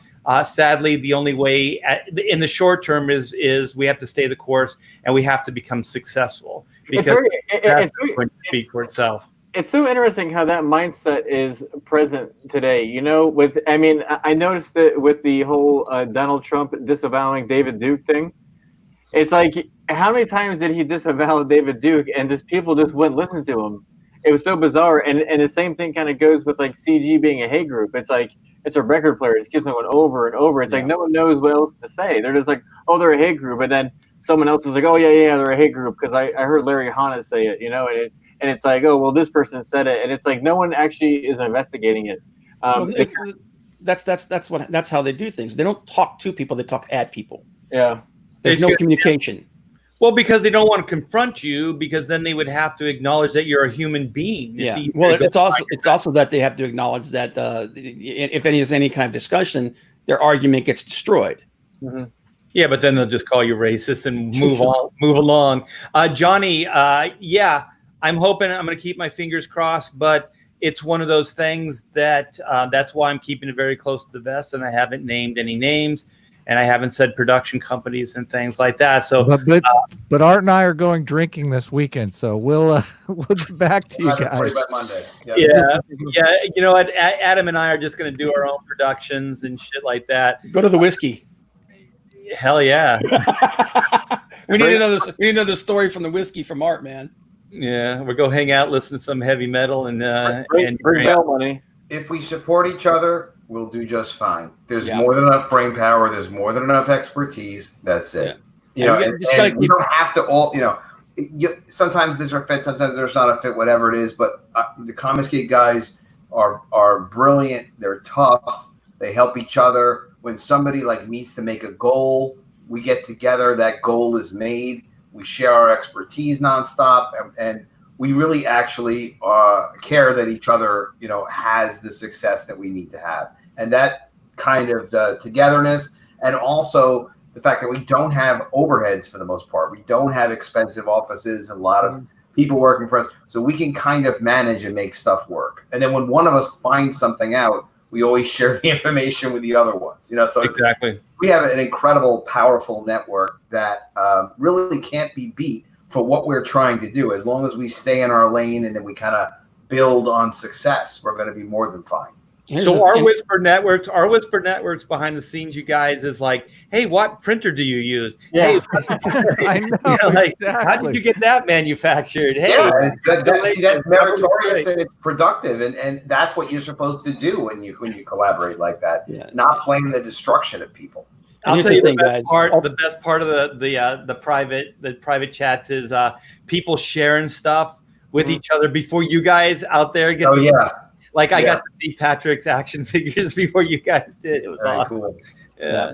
The main thing we got to look at, and just to throw a little bit of light onto this doom and gloom here, guys, is this like all things, this too shall pass. Okay, this isn't going to go on forever. Like I said, they don't Adam friended, by the way. Adam friended, Andy. I don't do that. you know, like we said, they don't have staying power. They really don't. This thing is eventually going to blow up in their face, and we're going to come out the other side of this thing. Yeah, with a lot of customers, a lot of books, and a lot of success. Yeah. You know, and not everybody is going to. We're building. Everyone's building their own little, you know, tiny empire that just keeps growing. Yeah. By the way, the you know, anyone out there or anyone that ever sees this video, I mean, these aren't books that are half-assed. I mean, all these people have professional-looking books of good quality, great art is in them, good coloring. So this isn't, you know, you look at the mainstream, you go, independent. You know what? It's not that way anymore because the talent is global. We have a global communication to be able to pick and choose. You know, sometimes you can get really, really good rates out of the United States of very, very talented people to help you meet a budget. So, you know, there's nothing to look down upon what we're doing as far as the comics, the quality of them, the price tag on them. This is good stuff, man. We're giving you obviously Florida Man and a lot of the books, they're keepsakes. This is I'm not promoting a floppy. I'm not giving you a floppy. Yeah, these are great looking books, great production values, and there's diversity. There's diversity among the creators. There's diversity within the subject matter. Like this is it's not all one trick pony. I mean, there's a lot of different things that are coming out of this community, and this is just the beginning. I mean, this is just, you know, are we going into the third year now, or where are we at with comics? Well, the third year of production, yeah. Yeah, third year production now. Yeah. But and like Todd said, man, the talent pool is ridiculous. I mean, we do that show over on Jimmy Reyes' channel where we have the open mic for creators to just come in and show their stuff. We've had so many people come on there and they've actually created collaborations with each other, and they're doing books now because the talent level, some of the talent level like that comes out there is, you know, you see some people that you're like, okay, in 5 years that guy's going to be friggin' awesome. But you see people right now, you're like, holy crap, that's better than 90% of the stuff that's in the mainstream. Yeah, we're hiring people, we're getting people to work, you know, throughout, like Todd said, not just here in the States, but all over the place. You know, we're pulling talent from, and for the most part, we're paying really well. So yeah, I mean, what's the downside? You know, and I think that this scares people and makes them very, very jealous. Do you guys have parting shots? Do you want to take off? You want to close this thing down? Well, I'll say real quick. I'm hungry. With you know, a lot of these editors and art directors that are in DC or Marvel or IDW or wherever, you know, one of the reasons why our art is so advanced compared to theirs is because they just hire their friends and other people that agree with their politics. They're not actually looking at portfolios. I mean, like that was something that kind of gave me a little bit of hope with Sean Gordon Murphy a couple months back when he was complaining that, you know, his editors didn't have degrees in art or storytelling or business or anything like that. They were just like, they're like political science majors, and then they got into like these editorial and art director positions, and they just hire their friends. They just hire people who agree with them. They're not actual good artists. Yeah. Well, and that's actually something I found out about like Marvel and DC. They hire a lot of people out of like Brazil and whatnot. They actually have people on site who tell these, and some of these guys can draw like a lot of them coming out of Ed Bennis's little studio, and you look at them; those guys are really good. Yeah. They're like they draw very similar to Ed himself, but they're telling them, no, you don't have to do all that stuff. You can dumb this stuff down because it's not about producing the best product; it's about pushing it out as fast as possible. Well, just to your point, Bob, these are creator IPs. These are things that we've dreamt about. These are things that we love. These are passion. These are our babies. We're not going to put a piece of shit on these books. You know what I mean? This is not corporate comic. Years working on one idea to then say, you know what, just bang it out. Yeah, just bang it out. Yeah, no. You're not gonna hear any comics gators ever say, "Let's just bang this out and make some money." You know, every time I make something for my daughter, doesn't matter what it is, pancakes or whatever, I always say, "Hey, can you taste it?" She goes, "Taste what?" I go, the love. I put love Yeah. in it. Yeah, that And passion. what That's we're the doing, yeah. difference. That's the difference. Make them taste it. Make them take. Here's the clip art. You need to make a clip to promote this stream after you put it up. After you put up the recording of it, just put a clip. It's like, make them taste it. Comics Gate, make them taste it. It tastes like victory. Can you taste it now? Well, no, we're not going to go that far. Jam it on your broomstick. The ground pound, yeah. So I want to thank every one of you guys for giving the Pontificator show your time. I think this is something that we needed to talk about and that people needed to hear, because this is cancel culture and it's happening everywhere. And it's rearing its ugly head in the worst of ways. And I'll tell you right now, I was scared to death when I went, and I just did it because I must have had like this need to just do it. But I went to that Miss Fury site, and when I saw that freaking under review, my heart sank. I was like, holy shit, man. Because you just think like, what they're capable of doing. So your brain just goes the worst case scenario. And you're like, I just hope. Or did you see the Blue Zero Samurai super chat? Yeah. One last super chat there, man. Before you left. Not a bribe, just a slipping art. What's that? A 5e, fiver to say. Talk to me later about how to get one of them. Circle stickers. Chrono Mechanics cards. Yeah. So the stickers. These are the stickers. We just got them from the manufacturer. Let me share for a minute. How do I do this? There we go. Wait. So there's the sticker here. And if you guys didn't hear, Black and White now has the trading cards, you guys. So we are going in fulfillment. These books are shipping out this week now. This was the only thing holding us back. So we got this from one of our vendors. You could be a hand model, Art. Oh, ooh. Beautiful. I need some lotion. Got scales. He puts the lotion on his hands.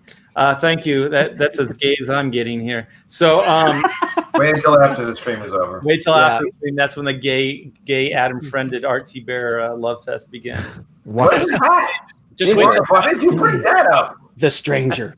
The stream brought it up. They're like, why don't you get a room, you guys? And we're gonna get front of me. Both of you, right in front of me. It's all about love, baby. We're gonna get a room. We're gonna do some drinking. I'm gonna put the OnlyFans link in the comments. What's that? I would laugh if somebody actually did like OnlyFans. There's just pictures of their hands. So we can. Well, I didn't hear what Patrick said. What did you say, Patrick? I said you're gonna put the OnlyFans link in the chat, but I'm not sure if you know what OnlyFans is, and that's a good thing. Yeah, it's a good thing. But Black and White in a hand soon. Awesome. Seriously though, man, you need to do a Black and White campaign where it's just the Black and White art. Yeah. I eventually, what I want to do is that Sean Gordon Murphy 11x17. I keep saying it, man. When I get confident and I feel like we can actually pull that off, because I know it's going to be expensive. I would love to do 11x17 Black and White. Or I'll send you a picture of a book that I helped Matt Fowler with. He did it's like not 11/17. It's a little shorter, but he just ran them with Mixam. It was very cost effective. And I only helped him in that he's like, "Do you know if they do this?" I'm like, "I don't know. I'll just message them." And they're like, "Well, we don't, but we could do this." And then they did it. So there you go. So I'll show you a picture of it next to one of our comics or something. Oh, perfect. So I think the only live campaign we have going right now is Todd Mulrooney's Florida Man. So how many days left do you have, Todd? 14. 14 days left. Brilliant book. Mike, writer. Yeah, Todd Mulrooney, the artist. And Patrick, you're not in demand right now, but you have a pre-launch page. Is that right? Yeah, I have a pre-launch page for Johnny Phantasm Halloween 1985 and a trailer. I was looking for it, Patrick. It's live on Indiegogo, right? The pre-launch? Yeah. Yeah. I don't know why you can sign up. Oh, it's not popping up? Let me try it again. College of the Dead in demand, and we're actually $5 away from 32,000. If that's crazy enough. which is Wow, cool. 32. Yeah, which is kind of cool. And I'm still doing signups on the mermaids, epicmermaids.com, and Adam Post Speaks. Well, Adam, I feel a little betrayed because we had a private chat What's about that? what your next project was going to be, and I gave you some suggestions of what your next project should be, and you didn't take them. There was too much nudity involved in that. Not that the Mermaids campaign is not going to be killer. No, but, you talking about the art Adam Hughes. What was the suggestion? Can you guys say? oh, I was being coy, but I think Adam's just going to let the cat out of the bag. No, we Let's showed do it it, on Adam. the stream for a second. The Adam Hughes piece stuff. Okay. Yeah. I will tell everybody what it is. Yeah. Well, it's not quite ready for that just yet. Completely. It's I own the rights to a series of Adam Hughes pieces that he did for me in the 1990s, and we've been recoloring them and remastering them for the last 6 months or so. And Art saw one of the ones, and it's incredible work. Art saw it. I saw more than one of them, and they were gorgeous. Okay. Yeah, it's gonna blow you guys' minds. Yeah, I don't know that it's appropriate next. So I don't know. We have to kind of still see. I'm still building everything and planning everything. So Well, don't you have a sign-up page up? Yeah, you have the pre-launch for the Mermaid campaign, right? They're just collecting signatures. Signatures have gone great. It's more than double the signatures we had on College of the Dead. So I'm just thrilled with the support that we've gotten for College of the Dead. It's been fantastic, and happy to have it in demand. And then the Mermaids, we're just collecting signups. I think I'm actually kind of thinking, because I have a couple things in progress. G.I. Jackrabbits is now G.I. Jackrabbit, but there's no in demand for it or anything like that. There's no sign up or anything like that for it yet. But in any case, yeah, look, we're all working on stuff, and that's what's good. We make our stuff. We get passionate about it, get the word out, and I love being on tonight too. The Pontificators is a great show. I've seen you guys, here and there, never had a chance to be on. So thanks for having me on for it. It was great. Now we're gonna have was it 10? Was it 9 people? Oh, I know. We can get epic now. Yeah, 10, right? 10 is yep.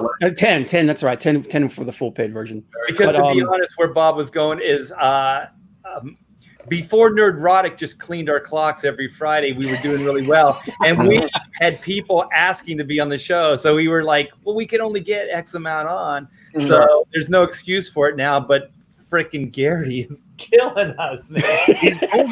He's moving. He's got to take a little break. Yeah, he's got to take a little break. So we'll be able to sneak it a little bit there, man. But sneaky. You have a show up against Gary on Friday. Is that what I'm hearing?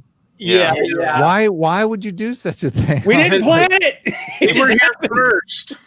Yeah, we were here first, and so there was that kind of a stubborn, like, you move us, Gary, and he moved us pretty damn quick. Yeah. We do a Sunday show every week at 1 p.m. for about 6 hours. We were on Sunday when Ethan started streaming. Ethan got up to 2,500 viewers, which is great for him. But we didn't lose any viewers at all. Like I'm not sure there's any overlap in our audience and comics. Some people would do like a multi-screen thing, and they'll just do both of them. Well, that's great. Really? Yeah. What's called on Sunday? Yeah. Sitch and Adam show. We had 850 live viewers on Sunday. So yeah, that's why I was like, it was a good test because we had 850 live viewers, which is good for us. We've pushed 1,000 before. But Ethan was 250 or 2,500 live viewers, which is huge for him. So fantastic. And he Adam, I want Nick. If you look at all of us, me, Joe, Art, and Bob, we're obviously going for that Murder She Wrote Quincy. Yeah, we're going for that above 50 demographic. But I was going to say, I think what Adam Friended was saying is he was throwing the gauntlet down for Pontificators to now challenge him for totally. Yeah, I was saying, Sunday at 1 p.m. You're messing with fire. No, you could probably do a Sunday. Sunday's a good day to do. You could probably do a Sunday show and not have much overlap with us. But our audience is exclusively anti-SJWs. Like we basically just is that California time? Talk SJW madness. Yes, it is okay. 1 p.m. California time. Yeah, because I do a show 1 p.m. I know you post the link every week, and I think I can't. I have a Sunday show.